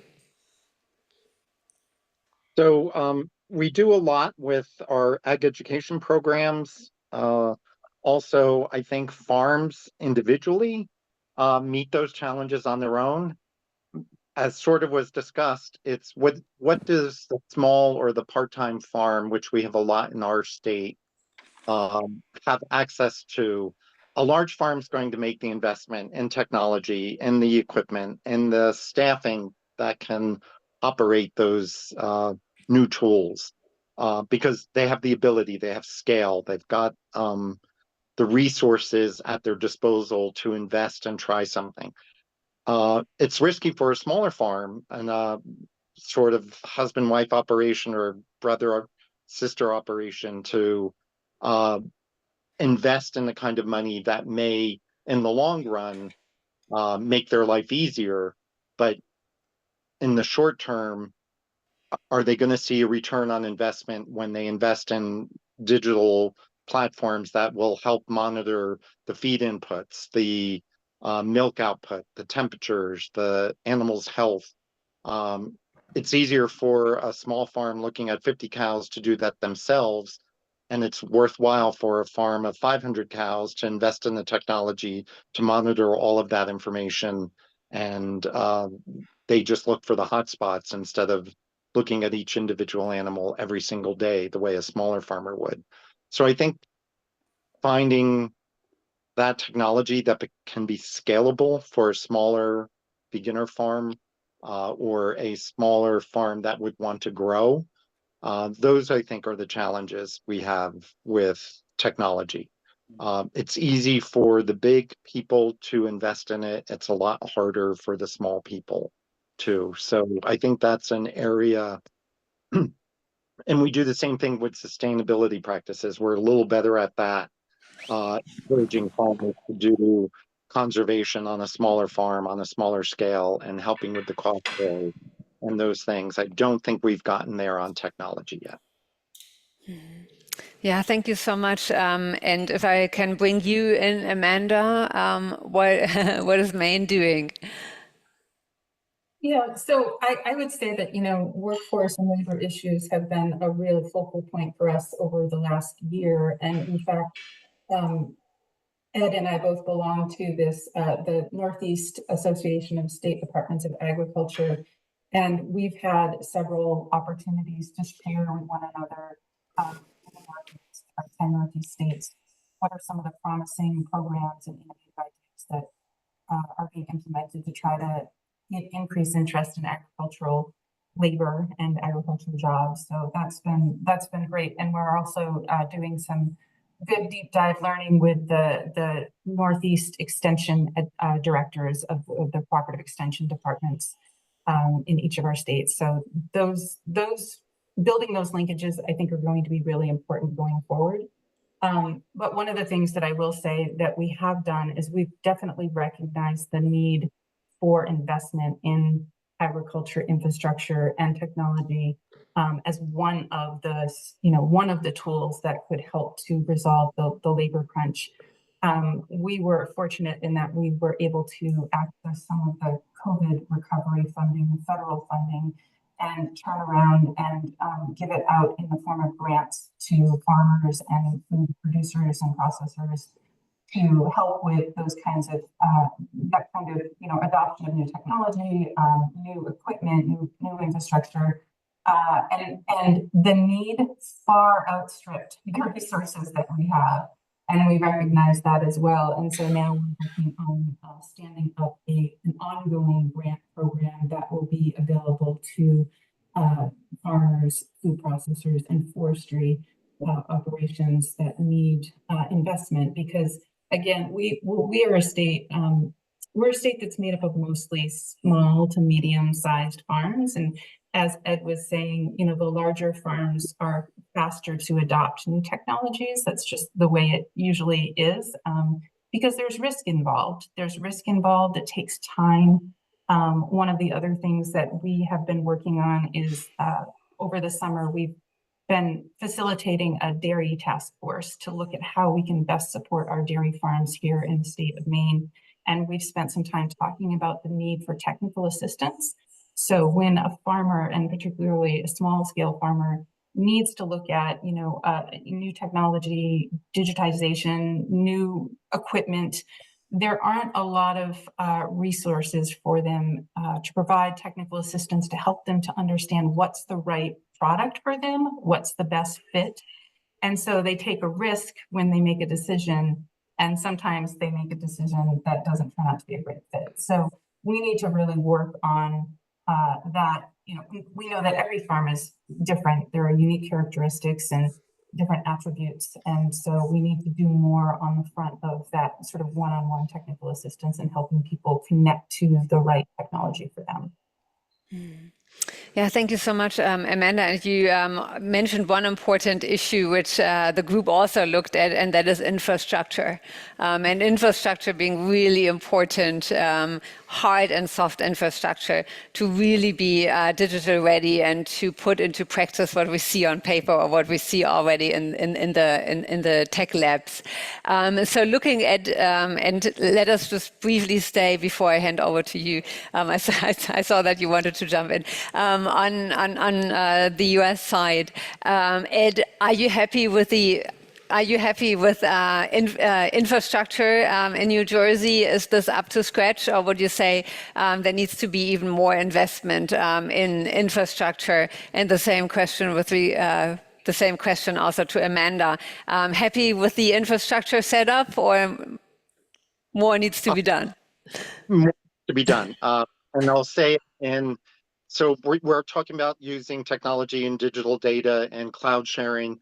When you're in the rural parts of our state, you don't have broadband access. You don't have Wi-Fi that's consistent. You don't even have, and here we are, the densely populated state on the East Coast, in the middle of New York and Washington and Philadelphia, that whole corridor, and we have gaps in service that really should not exist. And the same goes with our electrical grid. We're in the process of working with renewable energy on farms pilot program, and our farms that want to participate in the pilot cannot connect to the grid to sell energy back to the grid because the grid can't handle it. The infrastructure isn't there. So the lost opportunity to make money selling energy is because the grid isn't up to speed in whole sections of New Jersey. So no, infrastructure is not where it needs to be, and our energy infrastructure is really not where it needs to be. Mm-hmm. And how about in Maine? Yeah, well, I would say that the broader infrastructure that Ed's talking about, yes, we definitely, there are parts of our state that are very well connected, through broadband and have internet access. But there are parts of our state where there either isn't connectivity or it's so slow that it would be really hard to use some of the technologies that farmers might want to, that require the ability to transmit information like that. And I would also say, just to go back to when I mentioned that we use some of our COVID relief funding to do a grant program, just to give you a picture. We had about $20 million to distribute, and we got over $180 million worth of requests. So when I say that the gap is really big, it's really big. And we know, farmers, the margins are so tight, right? So it's really challenging for farmers to invest in their operations at a scale that they really need to in order to sort of get up to the place where they can use some of these newer technologies. And so that's something, again, that we really need to work on, is how can we help with that investment, knowing that that's the situation, that margins are so tight. And I'm just also monitoring a little bit on what comes in through our digital participants. And Beth, who was on the previous panel, just said, yeah, energy infrastructure and infrastructure is a really good point which needs to be addressed. So that really resonates with our group. So how about this side of the Atlantic? How about in Germany? Quite a bit of investment being done, but not enough. No. Sorry. Yeah, that's a key. The key issue is connectivity network. It should be available. It has to be available, because we are talking today, from the technology perspective, we talk about the digital twin. We want to have everything on the mobile available, and then you're sitting on the tractor and have no connection. It doesn't work, and this is the key. That's it. But let me add one more comment. Yeah. I don't want to go back in the discussion, but we should be a bit mindful what we're discussing. Robotic is different from digitalization. That's really to differentiate. We have to be clear here. Labor shortage is really an issue that's related to robotic as a way to solve it, yes. And the business case is made for every size of farms. The adoption in Europe is absolutely, with small farms, with big farms, the same. We are close to 100% for going to robotic. On the other hand, it's the software and the digitalization. This is a different issue, a different topic, and this is what we should address furthermore here. Yeah, sorry. I'm not so sure how different it is, but this might be a different discussion. I would like to broaden the scope a little bit. In 2 weeks' time, I'm invested in an internal meeting of a big group of investors. They are talking about protein production. And they don't think about dairy farms or beef farms. They are talking about not only plant-based proteins, the classical fermentation. They are talking about single-cell proteins where you use renewable energy and CO2. They are talking about synthetic biology, something I'm not very comfortable with. But they have the main argument: our current system of producing proteins is not sustainable. We have to offer a general alternative.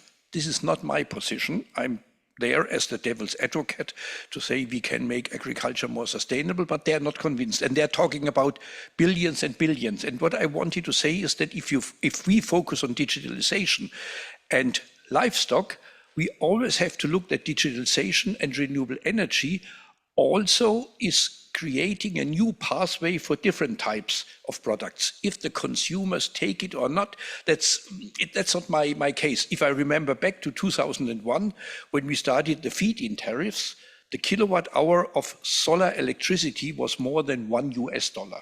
It was crazy, incredibly expensive. We said we want it, we go for it. And now it's 6 to 7 euro cents or US cents. So it's highly competitive. And there might be a development with the help of digitalization that a new competition for agriculture is coming into the equation, where these people have one big advantage. They don't need a lot of land. If you look at how agricultural land currently is used, depending on the statistics, 70% for animal feed.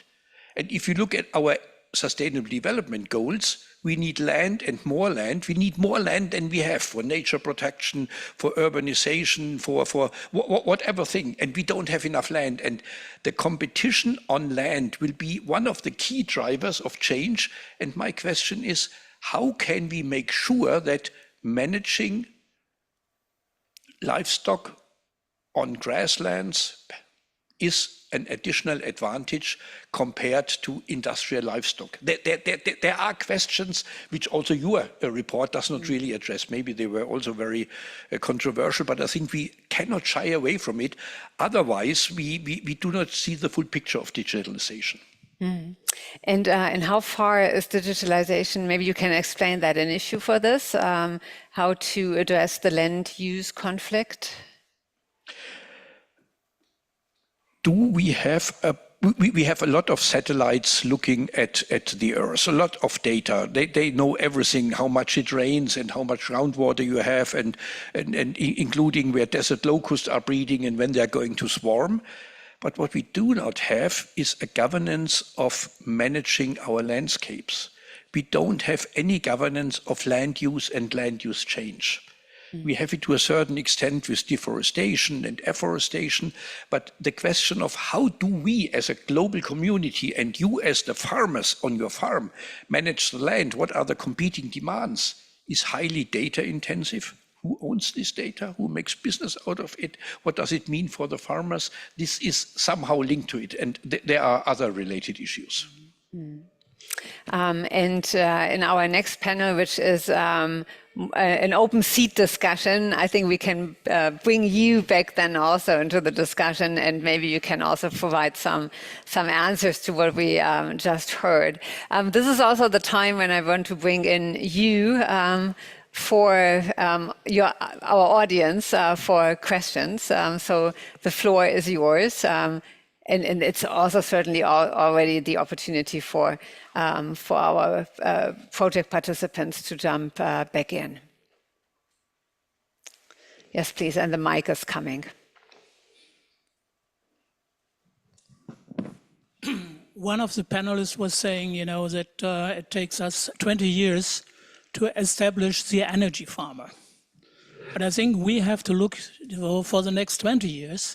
That will be the bioeconomy farmers. That means, in a teaspoon of soil, we have more than 1 million bacteria. And we can use these bacteria for drugs, for different products, because we are entering in the post-fossil area. So what we have to do is, doing the same project as with the energy farmers, and develop the farmers to the bioeconomy farmers. It can even establish biorefineries in a sort of cooperation. It's possible today. It's not the question of costs, to produce something in the countryside, not anymore at Ludwigshafen or somewhere else. Who would like to pick up on that point? I'll take a shot. Yeah. I don't disagree. I really think farmers look for those opportunities and those innovations. And I'll even go back to the further comment. This is livestock farming is critical to our land and our land resources. It's because of sort of that natural feeding and use of the plant material, the manure inputs going back into the land, helping build the soils and the soil health, builds all those opportunities. It's never, I think, an either-or situation. And I think those investors who are looking to invest in a future protein really could save a lot of money, invest strategically in agriculture today to make those advances. And we could have that biodiverse economy, that bio-based agriculture that feeds our future. Thank you so much, Ed, Alexander. I think it's a good comparison to look at the energy change towards renewable energy and food systems transformation. I personally think that food systems transformation is much, much more complex than the energy transformation. Energy transformation, you have to go out of fossil fuels and maybe nuclear or not, depends on your opinion, and you go to renewable, and you need a good infrastructure. This is complex, this is very expensive, but this is nothing compared to what is happening with all the diverse food systems in the world. Absolutely nothing. And I fully agree with you that one needs to have a plan where you bring in the different challenges and where you always consider what does this mean for the farmer. The big investment case in renewable energy was made by everybody who had a rooftop. He or she could put solar panels on it, but all of us have paid for it. The feed-in tariffs means that everybody who receives electricity has to pay a little bit of money for the renewable energy. So you had a single entry point in the feed-in tariff. I have no idea, and if someone has an idea, I would be happy to note it down, how you can finance the food system transformation. Because food systems are, the significance of the food systems is food has to be cheap. And with cheap food, you cannot make big investments. You cannot finance transformation. And if digitalization brings additional costs, then it's challenging. And therefore, you need an entry point. Is the bioeconomy or the circular economy the entry point? Would need some further discussions. I'm convinced we are moving towards bioenergy, bioeconomy and circular economy. Not so sure what are the conditions under which this could be good for farmers. If you need mass production of cheap plant material, of cheap biomass, this would not be good for you. So where are the incentives and what is the economic environment that enables farmers to actively participate in this transformation? That's my question. Thank you so much. Sorry, a small comment, because my target is not, what is above the soil. It's just the thing which is down in the soil, the bacteria. It's completely different, therefore we don't need, so many hectares. Yeah. Yeah. We are unfortunately already running out of time. I already was given the red card, but Katja, maybe you allow us, because one of our good friends and really data specialists, AI experts on AI governance, Joanna Bryson just joined us, and I see her hand coming up, so I would love to bring in Joanna. Well, I'm sorry, I'm not speaking as an AI expert, more as a systems engineer. I'm so sorry I didn't get here earlier. I love what I've heard already in the end here, but I just want to challenge on the idea that we need cheaper food more than we need cheap energy. I think in both cases we need quality. In fact, even maybe more so in food we need quality than energy. So it seems in both cases there's a huge public distributed interest in trying to maintain reasonable prices, but there's a real need for infrastructure. So maybe just the distribution is different. It's easier to concentrate on that's what they say about nuclear power, right? It's easier to concentrate on a single big flagship project where someone's going to get promoted as a consequence than where compared to solar and wind, where you're trying to get everything out to the people. So I just don't see that cheap food should be the goal. It's decent quality food and the appropriate dissemination of infrastructure. Ed and Amanda, do you want to pick up on this? Price is not everything. Absolutely. I really appreciate that point. And I think as we have seen over time in the U.S., a cheap food policy is not necessarily very supportive of all farmers. We've talked about that a little bit and just sort of the extractive nature of the economics of agriculture and farming. It really does come down to farmers that don't make as much money as they pay their employees, and that's not viable, and that's not the kind of food system and agricultural system that I want to see in my role and in my state. But I think the other piece we need to talk about and think about is that farmers provide so much more than just food. Keeping landscapes open for hunting and recreation and all the other benefits that they provide, ecosystem services, habitat for wildlife, just so many different other benefits that farms provide for us. And those have value too. And we don't necessarily always have a way to reward a farmer for that. And I think that we need to look at more opportunities to financially reward farmers for all of the benefits that come from the farms that they run and what they do for their community and the impact they have on other businesses in and around them as well. Thank you so much. Ed? I would agree. I think it's recognizing the value of what a farm brings to a community, but also what the farm brings to the natural environment. We don't look at that enough. We're in the process of doing that now with our farmland preservation program. We've always valued our farms based upon its agricultural value, and then you subtract out the development value and you paid the farmer the difference. And now we're actually looking at valuing the farm as a whole farm, the farm itself, its resource potential, its agricultural use, and all the environmental things, water recharge, forestry, wildlife, and land management. All of those things are valuable to the citizens, I know, of New Jersey, and are therefore worthwhile paying a farmer who's going to permanently preserve their land to agriculture for all of those resources. And that will change the way we start to address farming and agriculture in the state. I really think it's going to be a game changer, not just in land values, but in farmer value, that they bring all of these resources to the table, and that having a strong agricultural economy is based on a strong natural environment. I can only agree with Ed and Amanda. The key question is, how do we change the way we are measuring the value of agriculture? So far, it's the kilogram of potatoes. And if I like it or not, the paradigm in politics is it has to be cheap. Interesting to see that Kamala Harris in her campaign now is also looking at the high food prices. This is not good news for farmers, by the way, because it will increase the pressure on producing cheap. And therefore, it's the economics that behind agricultural production are completely wrong. Farmers protecting biodiversity don't get money for it. Farmers protecting water don't get money for it. And therefore, the whole economic valuation of our agri-food system is a key problem.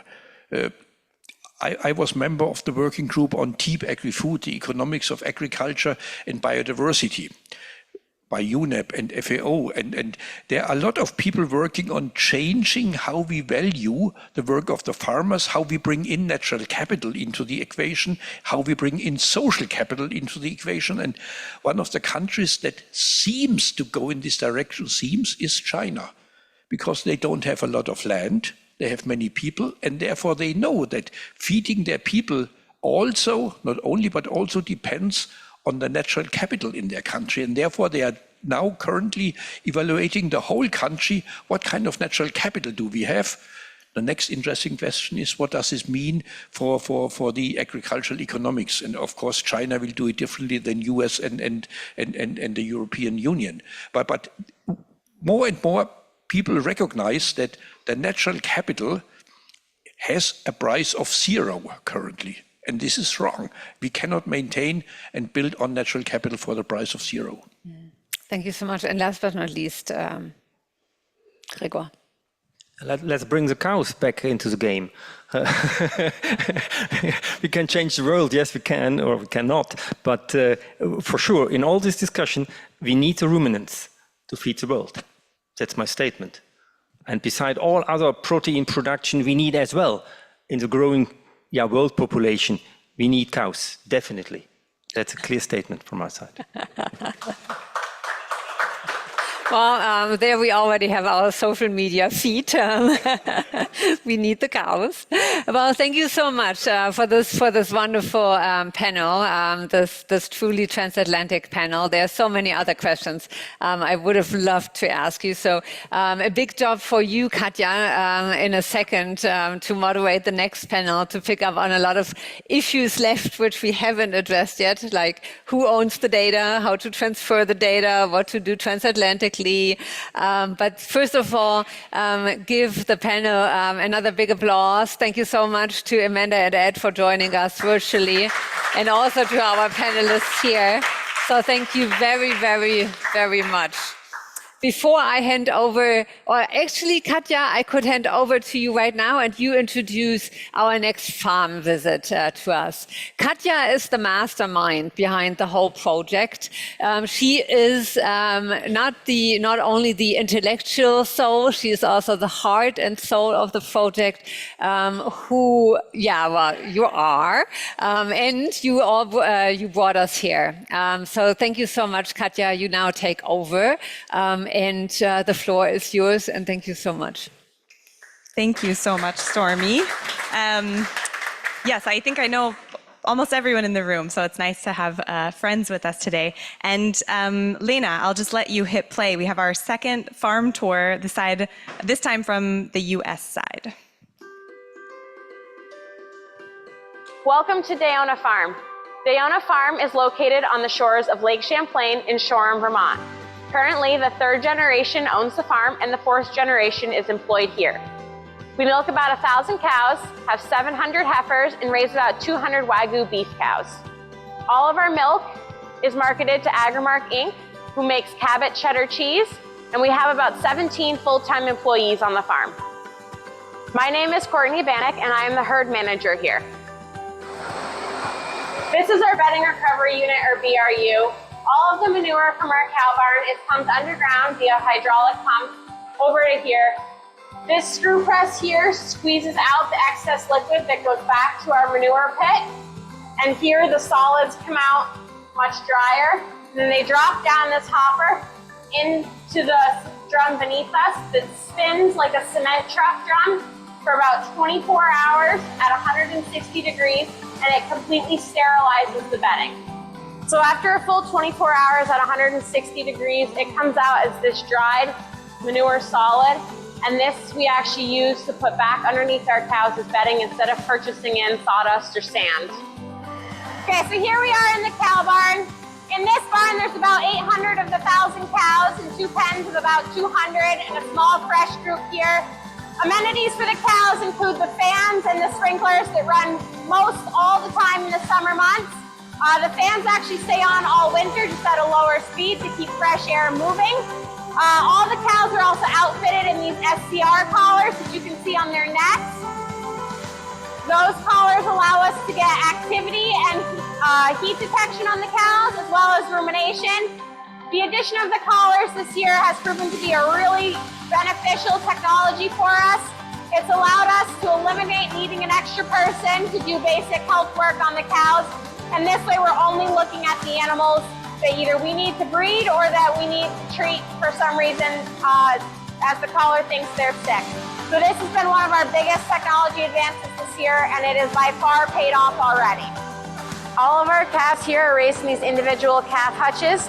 Our calves come out to these hutches at approximately 24 hours old, and they stay here until they are 8 weeks old, at which point they are weaned. When calves are in hutches, they receive a gallon of milk twice a day and have free choice access to grain and water. When our calves are weaned at 8 weeks old, they come down into these smaller group pens. These animals stay in these pens for about 2 months before they start to join a group of 20, at which point they'll stay with that group for the next 4 months, and then they'll move to a heifer facility that we own just down the road, and they'll return back to the main farm at the point of calving. So in the next 6 weeks, our hope is to be moving into this new rotary milking parlor. This is a 50-stall rotary, and we will be able to milk all 1,000 cows in about 4 hours here.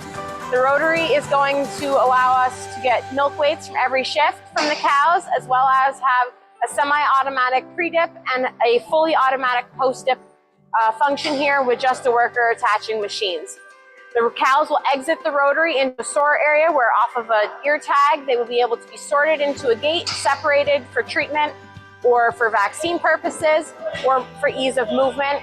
And there'll also be an automatic foot bath so that no one has to touch chemicals anymore, and the foot bath will be fully set up on a timer based on milking shifts.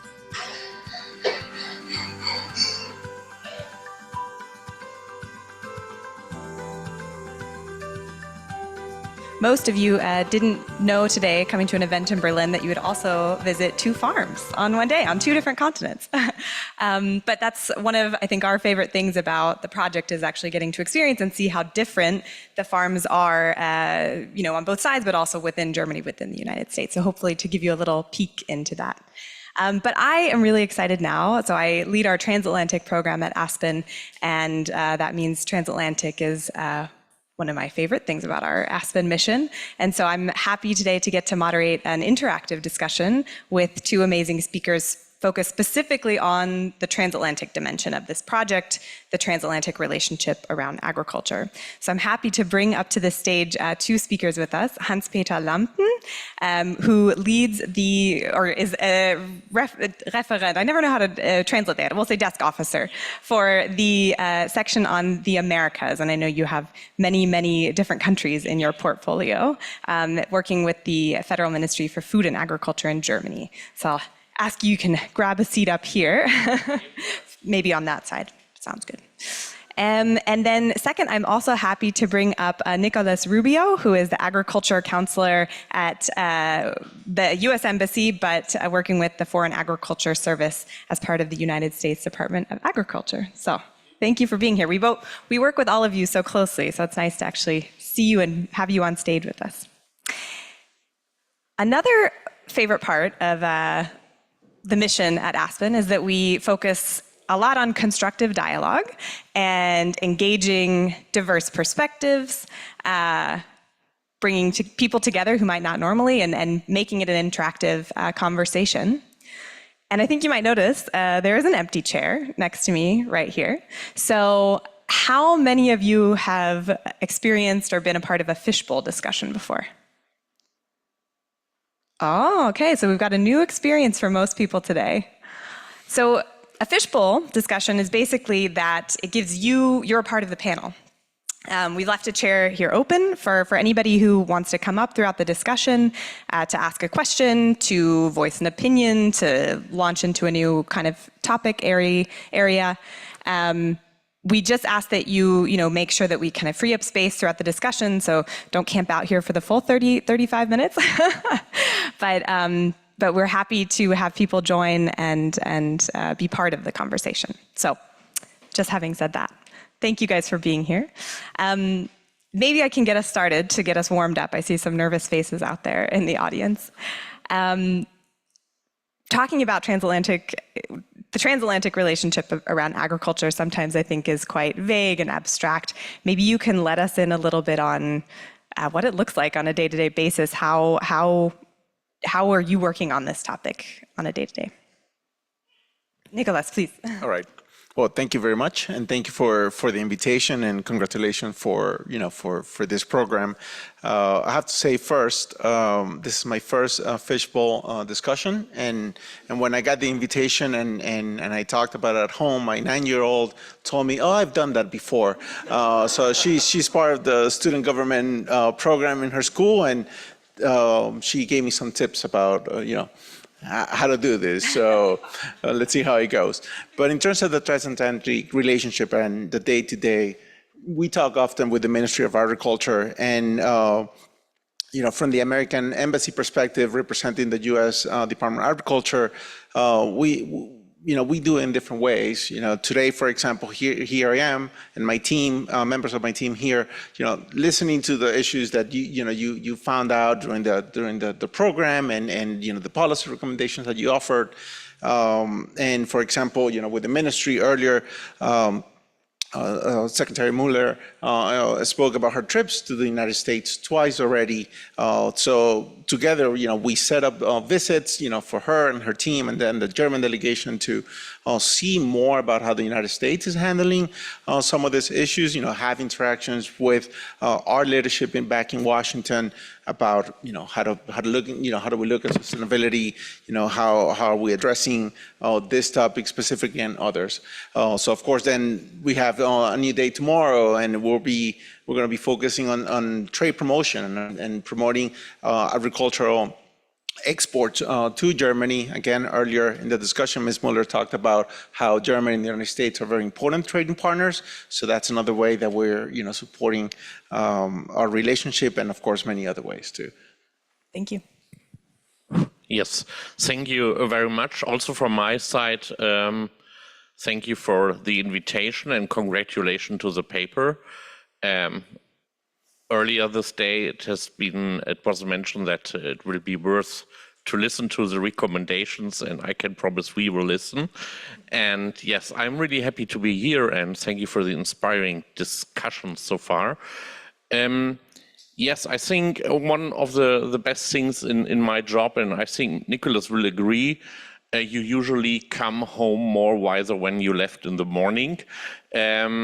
So my daily work, and I cover the countries of northern, Central and South America, but we have, of course, focus countries. I think the most important is US, then followed by Brazil, Argentina, Uruguay, Colombia, and Mexico. And in most of these states, we have agriculture attachés, Washington, which also covers Canada, Mexico, Brazil, and Buenos Aires. And so I work very closely together with the embassies here in Berlin and the agriculture attaches, but also with my colleagues abroad. And my daily work involves close collaboration with them. The work is quite dynamic with a lot of issues, so sometimes it's not easy to maintain the big picture and the overview of what's going on, really, because we have a lot of research institutions in our ministry which are which do projects with our transatlantic partners in the U.S. on their own. And so every time I learned a lot of new, and I also one of my main tasks is to prepare the travels of our state secretary or minister. I've been with her in U.S. In May and July, and yeah, it's a very, very interesting job to do. And I think there are two reasons for me to really go to the office most of the time in a good mood is to know that agriculture matters, yeah, and to talk about bread, hops and barley. I think there are a lot of occasions or best ways to do that is with having a barbecue or a beer with colleagues after work. Yeah. We've had some good experiences with that as well on our trips. I think that's really helpful because I think, again, sometimes these, the work that you both do can seem so big and so large scale that it's helpful also to hear like very tangibly what that looks like.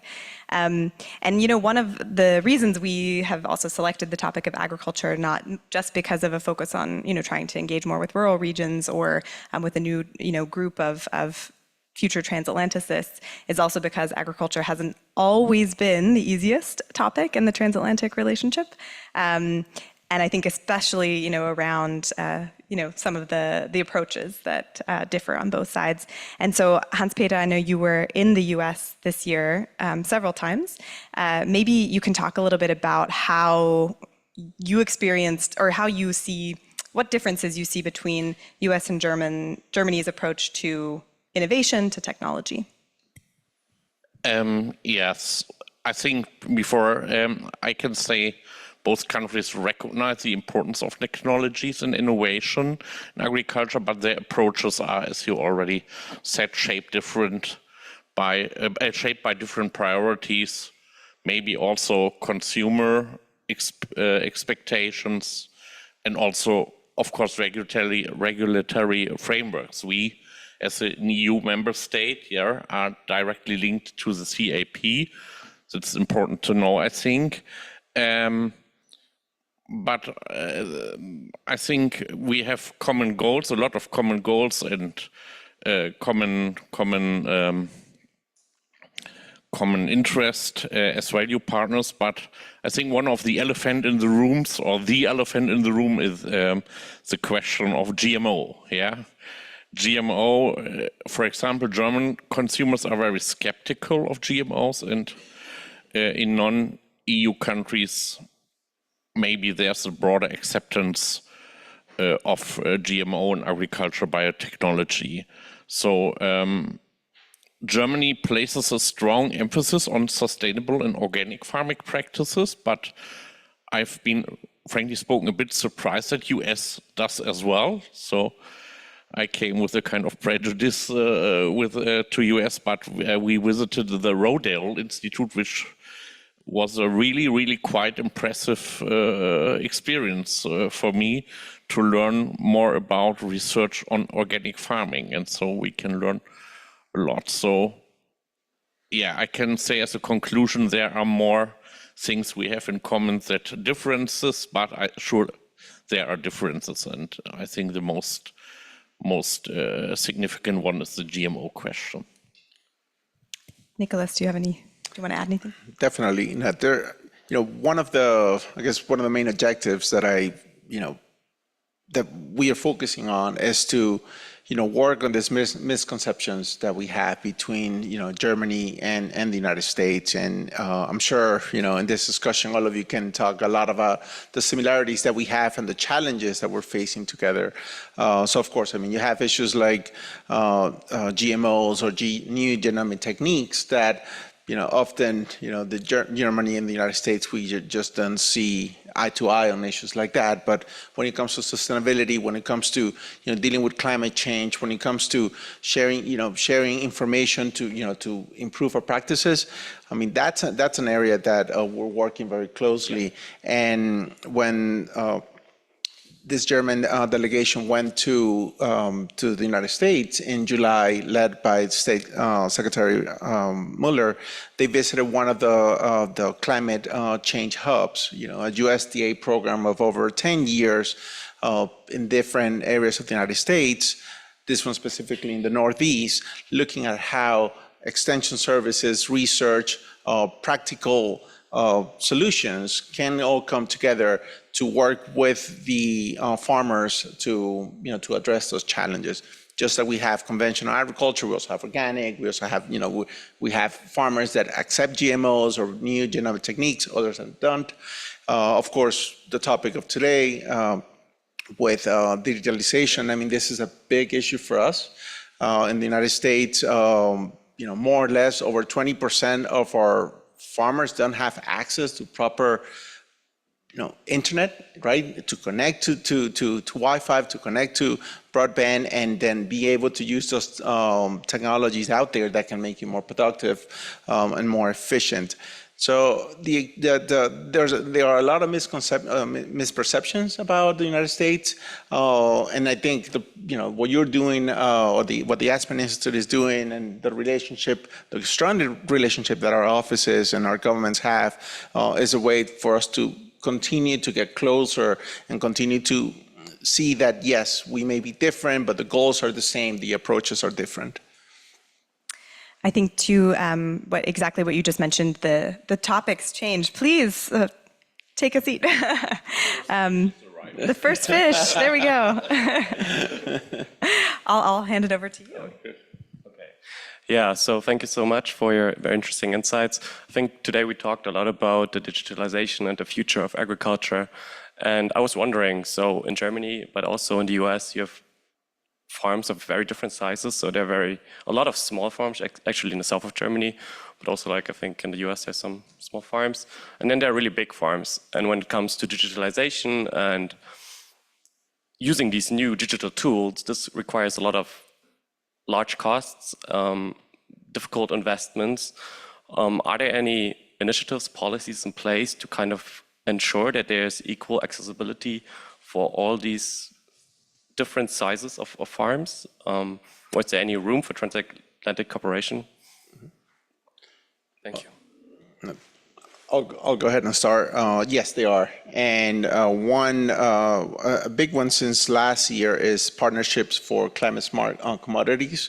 So it's a $3 billion incentive program that was put in place last year, and essentially various grants that were given to universities, to industry, to farmers, et cetera, to create pilot programs that can then find those solutions for all types of farms, and then of course find how if the farmer makes that investment for a particular approach or production method, then are you going to get a return? Can you get a premium for that product? At the end of the day, at least in the way we see in the United States, all these issues of sustainability, it's voluntary. I mean, the farmer has the choice to decide what to do that works best for his or her farm.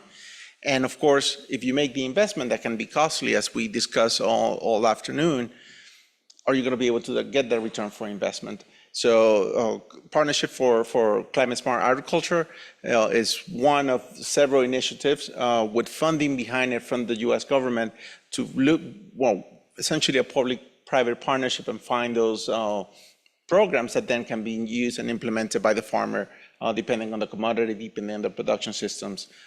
So that's something that started last year. There's a whole dashboard that you can find online. You can see the different projects. And then, of course, the results of those projects will be coming out in the next few years, depending on the project.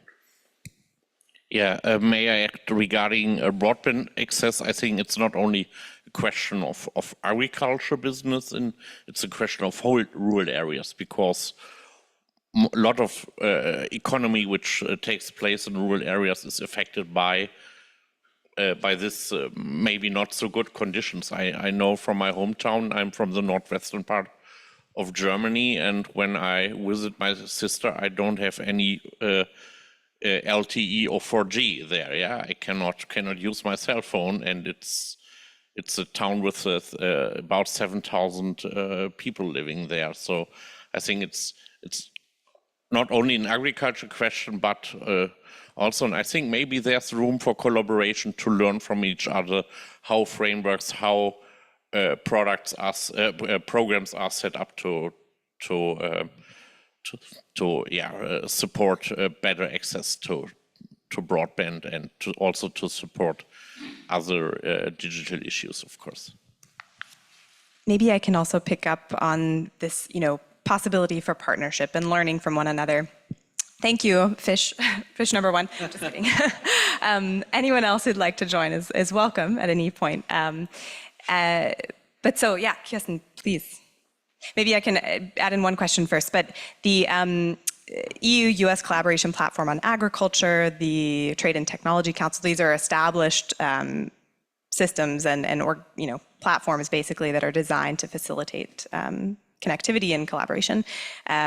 Maybe this is a question for you, Nicholas. We have a big event coming up in November, and I'm just wondering how you see those platforms maybe proceeding after the U.S. elections.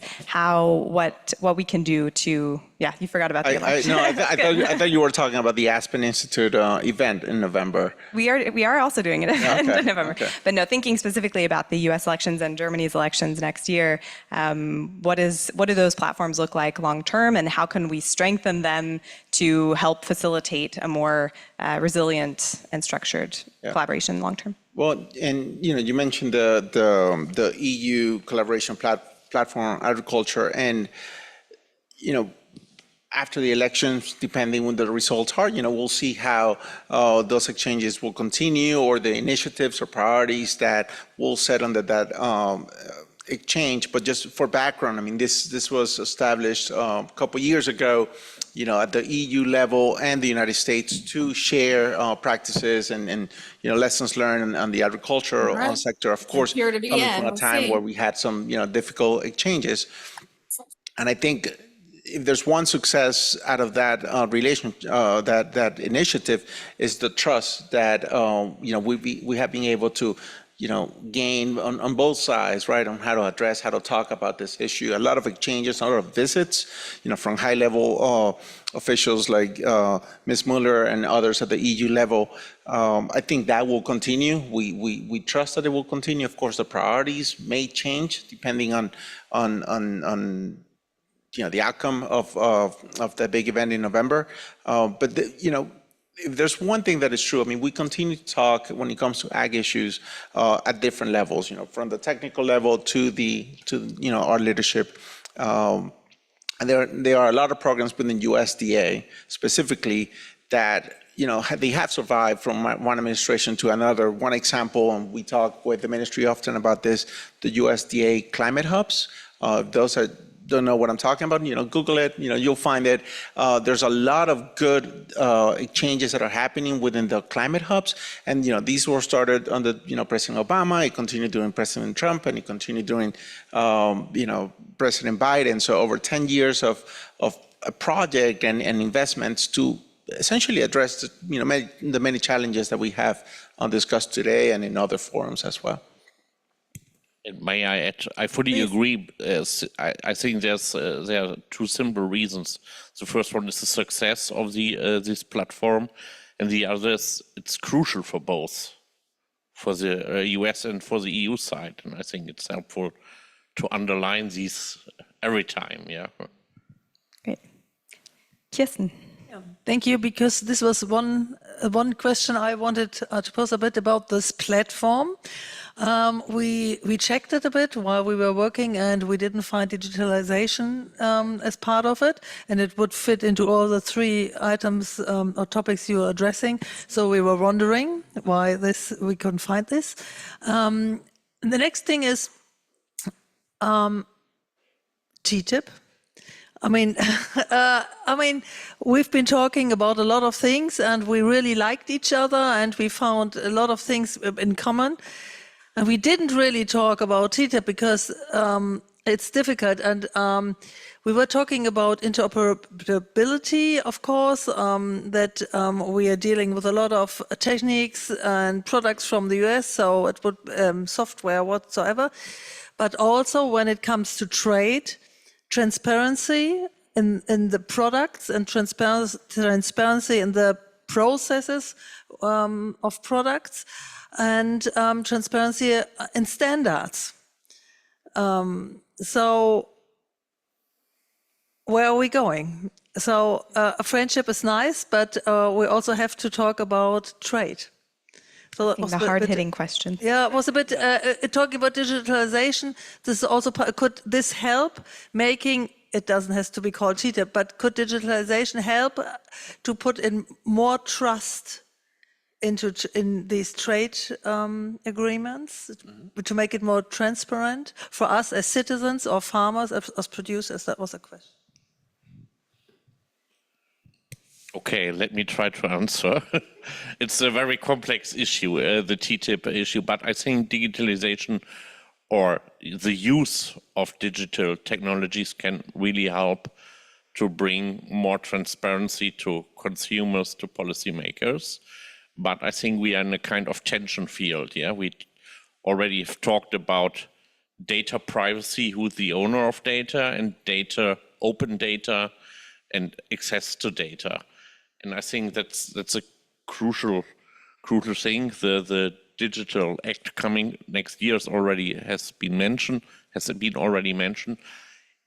But I believe everything which makes it easier to have access to information generally can help to build up trust. And I think when we look back to the TTIP discussion, it was the Parliament of the federal state of Belgium, of Wallonia, which stopped the discussion. So depends a bit more or less on how EU member state and how European Union will further deal with the TTIP issue. But generally, I would say that digitalization could be really helpful for trust building. I would add that in the United States, as I'm sure you learned over the last few months, I mean, this is a big issue that we're still trying to figure out, not just in the agricultural sector, but at many levels. There is an exchange already happening at the EU level and the United States with the data privacy framework. So at the highest levels of government, and these discussions are happening, not necessarily focused on agriculture. I think in the United States, as I mentioned earlier, over 20% of rural areas still need access. You need to build that infrastructure, and we have programs already in place, putting that money to support that development. But it was said earlier, I mean, it's expensive. I mean, it takes a lot of investment from the government and tight budgets or different priorities that we are trying to balance. But when it comes to the exchange, specifically in agriculture, it's something that it's not right now high on our agenda when it comes to trade, right? And then to the second part of the question, trade continues to be an important discussion for us. We don't have a trade agreement. We didn't get to that goal, but I mean, we're talking quite a bit. I mean, Germany is our biggest market in the EU. Over 20% of our exports come to the EU. We're dealing with, I mean, you mentioned biotechnology. We talk about this all the time because there are a lot of products that in the United States, using biotechnology that, would like to be exported to the EU. We talk about that. The upcoming EUDR, the EU Deforestation Free Regulation, which it's going to impact many of you when it comes to, when it gets implemented at the beginning of next year. We're still talking about that, how that's going to impact not only farmers in Germany, but those that are exporting to Germany, the kind of information and data that you need to provide, going back to data privacy. I mean, that's something that we are constantly discussing and trying to find a way out. Of course, this is not just with Germany. These are issues impacting the whole EU, and so it gets a bit more complicated. As you know, of course. Thank you, Kirsten. May I add something? I think there are also some kinds, not only challenges, but also opportunities. So thinking about data privacy, when we can achieve a change regarding who's owning the data, why not create a kind of business models for farmers? I think it's a difference if you have a kind of, let me say, class or deer machine and you gain a lot of data on your farm, yeah. And is John Deere the owner, or are you the owner? And when you are the owner, why not to try with Farmers Association to create some business models from this data? I had a question when you brought up the deforestation regulation. I think you saw I got really excited. So I last year met with smallholder farmers in Honduras, coffee growers, subsistence farmers who are extremely concerned about this regulation and what it means, because here we're talking about very high-tech equipment, right? So I'm derailing the conversation a little bit away from Transatlantic. But where does that, have you heard those concerns from the Central Americans that they do not have the technology that this regulation requires? They don't even have electricity in those places. So where does this stand now with the deforestation regulation? Thank you. Yeah, it's, I think every time when I prepare a bilateral meeting for our ministry with a colleague from the other side of the Atlantic, it's one of the pressing issues. I really understand that. So regarding US, I'm a bit more optimistic regarding which kind of risk level, yeah, the US will be. But I think there's already some discussion on postponing the regulation.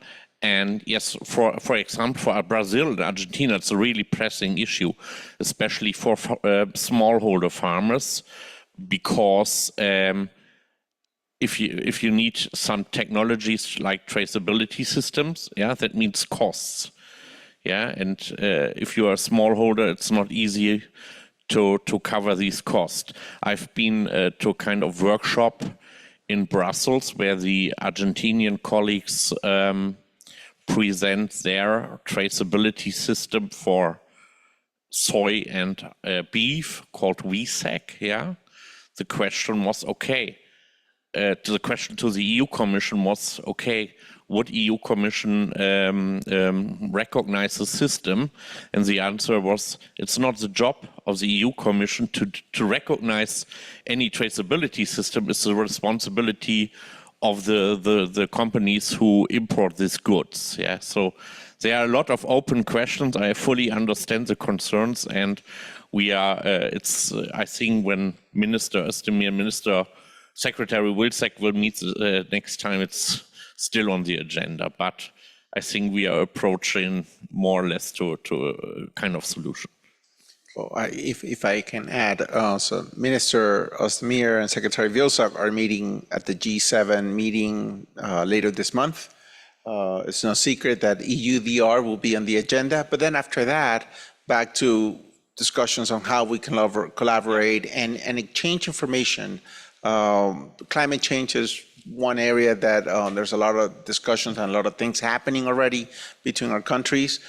So back to your original point about how the relationship is strong. We're exchanging a lot of information. We got our trade issues, but our goals, or one of our main goals, is to really focus on the areas of similar challenges that we face. One topic that I was thinking also earlier today, young farmers, attracting young farmers to, or new players, right, to the sector. Without the innovation, without the technology, or with that high bureaucracy that we heard earlier, then are people going to come back to the farms and continue to do the essential jobs that, that we need as a society? I think And we not have to time forget, sorry, not to forget the Aim for Climate initiative. right. Yeah. Started by U.S. and the United Arabian Emirates. Germany recently joined. That's right. Okay. I think we have time for one more question, and then I know our next speaker is waiting patiently in the wings. Since we went a little over before, I think we can make a few more minutes for it. Yeah, I had two questions. One we just talked about young farmers, because I got to do an exchange program last year with the state of Georgia and German farmers, and I think that was like one of the biggest topics was just with the bureaucracy, ever-changing legislature, it's just really hard to get young people to want to stay and also have their parents recommend them to do the job of agriculture, which I think is just a very sad, since it's a job that is done in generations. It's very sad when the generation before you goes, I don't think you should be doing this anymore because it's just such a difficult climate. And I think one of the topics is then standards, and that is one of the things that I think is most talked about. Also, when we did the exchange, we had the American farmers who were like, oh, the bureaucracy here in Germany is a lot. And then at the same time, when we were in Georgia, we were like, oh, wow, maybe there should be some laws in place. So it was just very interesting, especially when we do trade and do want to keep young farmers in the game. How is that possible? I guess that's my question. Well, I'll, first, again, congratulating the Aspen Institute for this initiative and the fact that you can continue to do it for the next 3 years. When I met all of you last year, this was something that we brought to the attention of at our embassy and with others within our leadership. You know, we have an exchange program next year. It's called the International Leadership Visitors Program, where we will send, as of now, 6 farmers 35 years old or younger to the United States to do what you did, right, and have those exchanges. You know, we got to continue the dialogue. The challenges are basically the same. It could be bureaucracy, it could be climate change, it could be trade, or keeping young talent in you know in the industry. And you know, we're facing that. And you know, how do we do it? I don't have the answers, but I think, you know, at least at my level in Berlin, and you know, working with my leadership in Washington, and you'll hear my boss, the Associate Administrator Jamison, coming for closing remarks, where this is a topic that we are constantly thinking about. You know, how do we make the sector more attractive? Innovation, technology, less bureaucracy, access to innovative ways that people can implement at their job. And I'll say one more thing, which is really the basis on a lot of the policies that we have right now on these topics. It goes back to, it's the farmer's choice. It's not a mandate, right? We have the funding, we have the resources, we have the investments, the pilot programs, the research and the extension. But it's up to the farmer, right, to make those decisions. And I think that's where, at least for us, what it comes down to. Really short. But the question is, how do you keep young people motivated if they do their job to that standard and then stuff gets imported at lesser standards and they can't cover those costs for the standards that they have to do? I think that's the problem of the younger generation. It's the conflict of they want to do their job, they have to do it. If they want to do their job, they have to do it to these standards, and then stuff gets imported that doesn't meet that same standard and is obviously then cheaper. And then to keep young people to keep getting up and doing that job is just very difficult. Yeah. Maybe we leave that as an open question, unless you have a quick response to it. We can talk more about it since I know we're running out of time. Sounds good. Any last words? I'm sorry to cut us off. I know this was a lightning fast round, but Hans-Peter. Okay, yeah, it's a really difficult question to answer in just in a sentence. Fully agree that's maybe some kind of frustrating when you see you produce kind of beef and there's coming beef from abroad not fulfilling the standards or requirements we usually should have. And we discussed this issue a lot in terms of the Mercosur trade agreement, for example, and that's why Commission tried to add kind of sustainability chapter. Yeah, but on the other hand, it's not easy to discuss with the partners from Mercosur how to deal with that. And now we are at the point that I hear from Argentina, for example, okay, we have this chapter, but we won't accept any add-ons on that, for example. Yeah.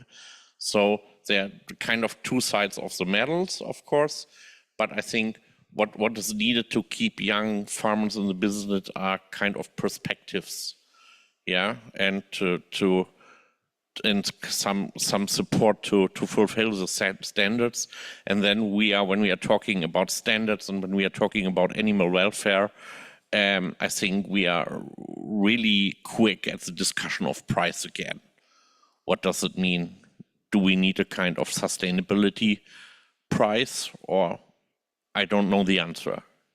Well, and I think, of course, when it comes to standards, that's usually how we spend a lot of time talking about, what is the right level of standards, because at least from the American perspective, from the United States perspective, I mean, our standards are good, our agriculture is safe, and it's reliable. And of course, we can argue, if we agree or disagree, but it's, like he said, I mean, it's definitely something that we're constantly discussing, and every country has a different take on what that means. Yeah, I don't think we were going to resolve any of these questions in a 35-minute panel, but I appreciate you asking the question, and thank you all for both of you for being here now physically, but also such great supporters for the project and Transatlantic Exchange on Agriculture. So thank you very much. Round of applause.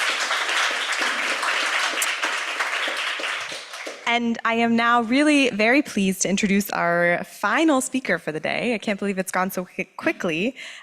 Brooke Jamieson is the Associate Administrator for the USDA Foreign Agriculture Service. She has spent 23 years working on agriculture and international development policy for government, nonprofit, and private entities.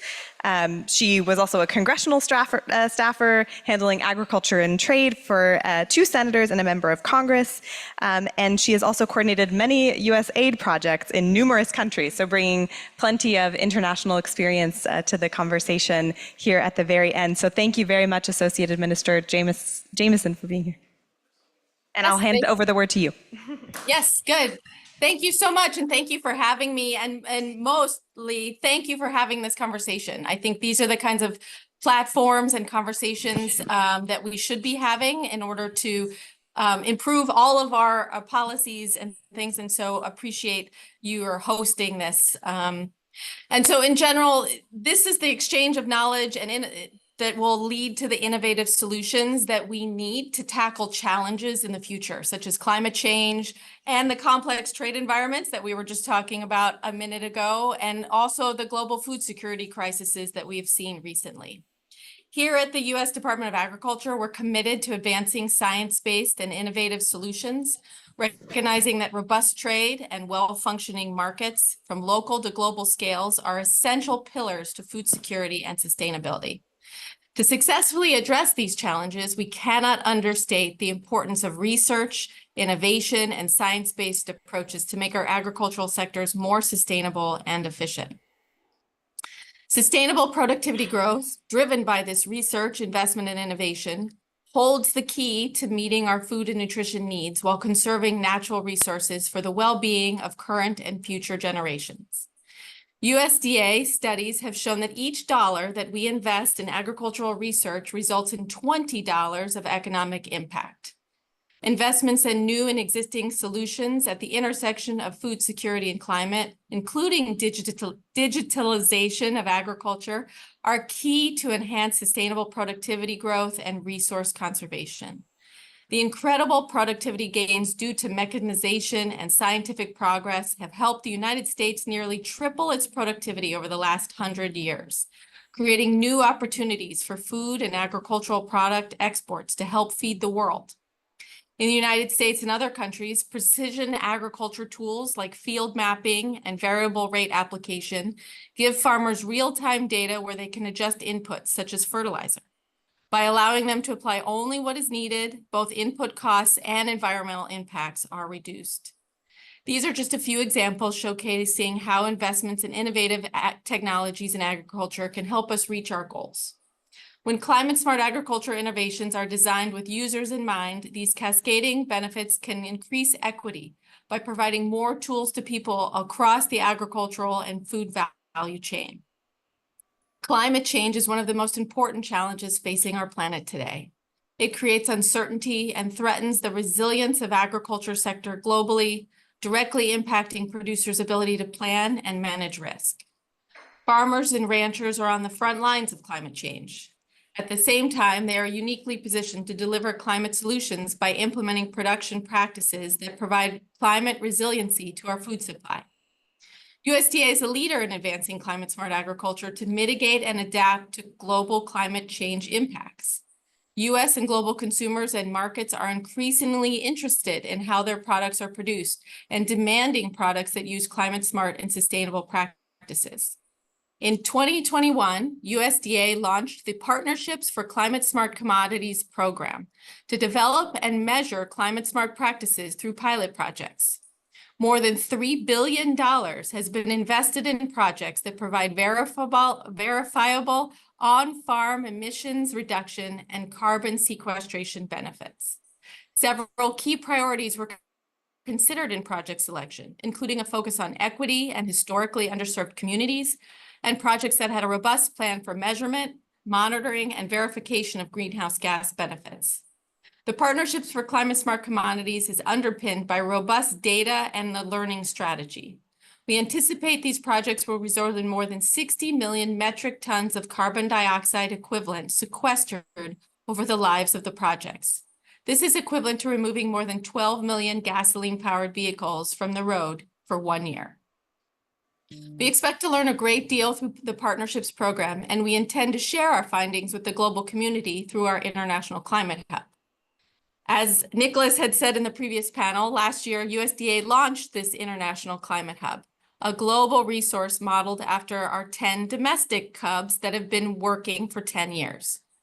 This Climate Hub will provide a platform to share research, tools, collaborative efforts, and best practices on a global scale to improve the world's ability to adapt to climate change and mitigate its impacts. On the Climate Hub website, you can learn about USDA's international collaboration in climate-smart agriculture, such as a solar-powered drip irrigation project in Tanzania, or reducing methane emissions in Sri Lanka's dairy sector. You can also access research and tools designed specifically for international users, like our Comet Planner Global, a quantification tool that enables land managers around the world to estimate the current and potential greenhouse gas mitigation and carbon sequestration benefits of common conservation practices. USDA developed this in coordination with Colorado State University, and American farmers have used the domestic version since 2013. We are adding even more functionality to this tool, and it will soon be able to predict reductions in methane and nitrous oxide.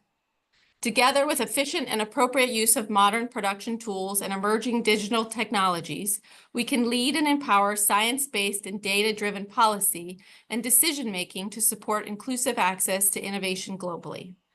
Thank you so much for organizing this amazing forum so we may share knowledge and make connections across the Atlantic, and I look forward to hearing more of the outcomes that come today. Thanks.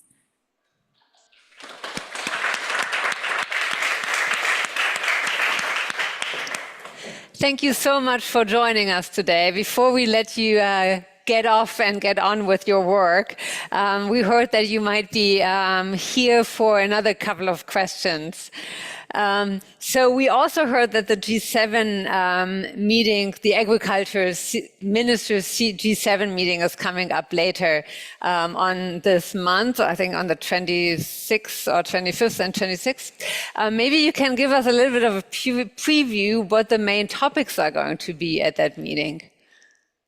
So I don't know actually all of the details of that meeting. I know our Secretary of Agriculture, Secretary Tom Vilsack, will be attending. And so he will definitely be highlighting our climate smart commodities programming. This is something he's very proud of. And we are getting very close to having the results of all of these pilot projects and different things. So I expect announcements will be coming soon, and he'll be previewing some of those things. I also know at the G7, there's going to be a focus on Africa on one of the days.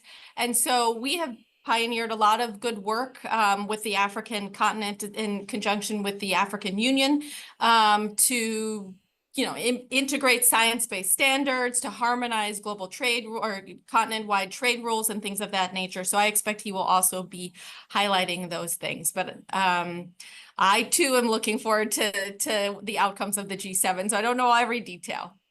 Okay. Will you be at the G7 meeting as well? I will not. I'm sad I'm not going. We have a staffer who is the lead staffer for all of that. So I will miss that one. Okay. When will you be on this side of the Atlantic again to talk with your colleagues in Brussels of how the transatlantic relationship is going to continue? I'm not sure when I'm going to Brussels. I should be in Paris soon. There's a trade show in Paris actually at the end of this month, I believe. So I will be there, and hopefully I will meet many of you and see many of you there. But in general, we have a lot of staff. Nicholas is in Germany, and we have a whole staff in Brussels as well. And so I encourage everybody there to always keep in touch with our staff. We have folks working in embassies all over Europe and frankly, all over the world. And they are our eyes and ears and our leaders for our relationships abroad. So at Aspen, I said earlier, we are getting personal pretty quickly. So I want to ask you also a personal question. What made you go into agriculture, and what makes you excited about the agriculture sector? Well, everybody gets to agriculture in a different way, don't they? So I did not grow up in a farm family, but when I started my career working for a member of Congress on Capitol Hill, they assigned me agriculture policy, and I fell in love. Working and trying to figure out how to bring sustainable, affordable, efficiently produced food to the masses. I mean, you can't live without food. This is as base importance as it gets for humans. And so I fell in love with working on it. I've been working on agriculture policy ever since. So, and it doesn't hurt that, of course, you get to eat and drink your way through your career. So that's always like one of my favorite parts of the job. And since you have worked both on the Hill in Congress, you also have worked on the administrative side, and now there are the upcoming elections, and we here in Germany follow that very closely. Last question, maybe you can give us a hint or a tip, not who's going to win the elections, but what we should follow and where we should look at to understand Washington. This is a $64 million question. Elections in general, I think I am following along with all of you. Remember, in the United States, we have something called the Electoral College, which really governs our elections. And so decisions are made state by state. So there are some key states that you should always keep an eye on. And they help determine the elections more than anything. There's about 7 key states across the United States. So those are the ones I look at. In general, understanding Washington, everybody wishes they could understand Washington. I mean, everybody is motivated by something different. So it's hard to do a generalization, but I guess we do our best. It very much matters who's in power. To decide how to deal with Washington. Well, thank you so much for joining us today. And next time you're coming over to this to this side of the Atlantic, make a stop in Berlin. We would love to have you also physically here on the ground. So thank you very, very much, and good luck with everything which is coming up over the next month. Thank you so much. Thanks for having me and for hosting this.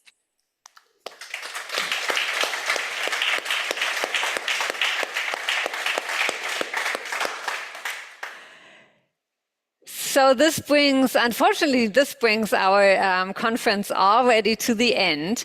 And as always, there need to be some concluding remarks at the end of a conference. And for this, Katja, we haven't discussed that and practiced this, but Katja, could I get you up here again?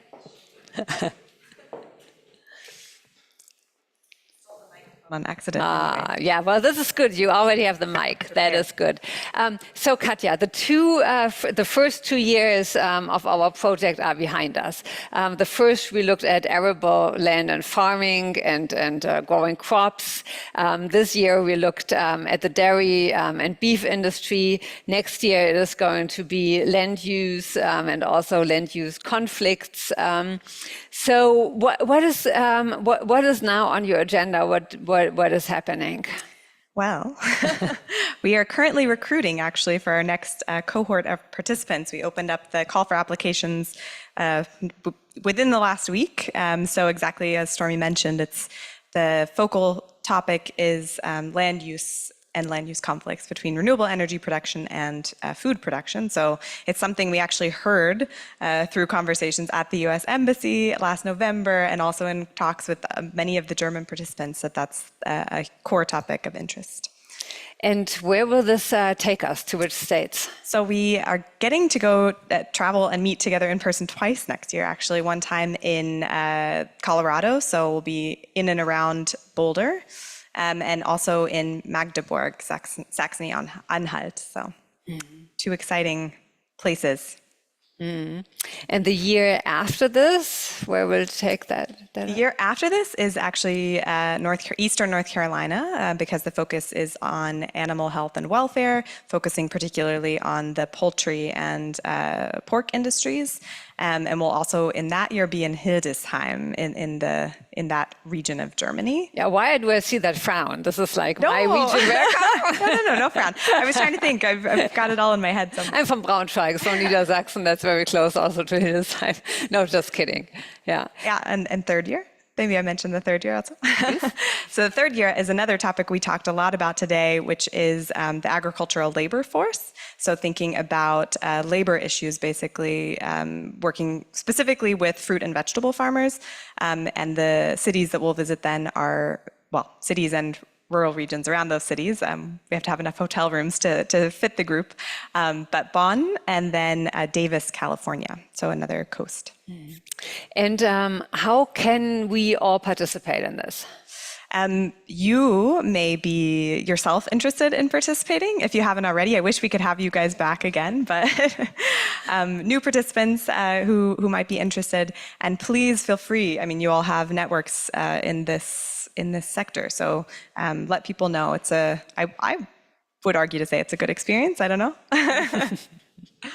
Yeah, and we also heard that something is coming up on November 5th. Yes, it's our other big project at the moment. So the U.S. election, and we are hosting a big election night event in Berlin. So we'll have about 1,200 people joining us. It's the place to be in Berlin, maybe even Europe for the U.S. elections. And we'll be going throughout the whole night from 9 p.m. until 5 a.m. to hopefully get some of the initial results. Thank you very, very much. So this is a wonderful preview. And you saw me already coming to that level to bring all of you in. So the last round goes to, what do you take away from the conference, Lauren?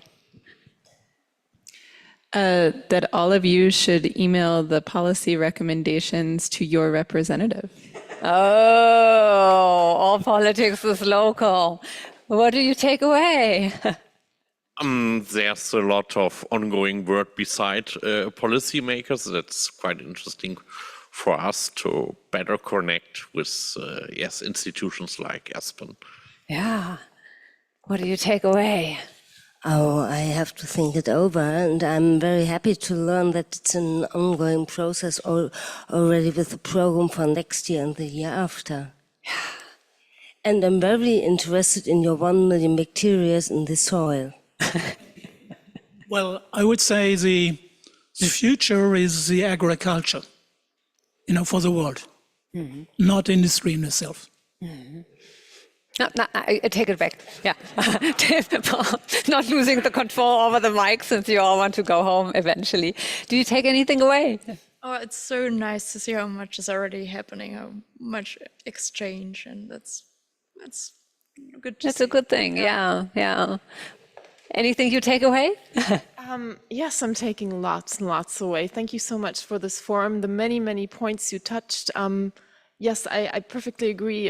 There's so much happening. I think there's so much more to do. And one of the points that really strikes me most is I think the idea that the sector needs a lot more recognition and respect, everyone participating. And I was just thinking, how can we get this going? More respect, more understanding, more visibility for each one in the sector. I mean, be it in the States, in Europe, in Sri Lanka, everywhere. And I think I deal also a lot with Africa, and they have this issue for a lot of sectors. Handcraft, yes. This is such a wonderful end statement that I ended right here, to get the respect to the sector, which all of you deserve and earn every day. So thank you so much for being here. I would like to ask Katja and your team to come up here. So, because this is a team effort, and maybe you all come up here for a big applause.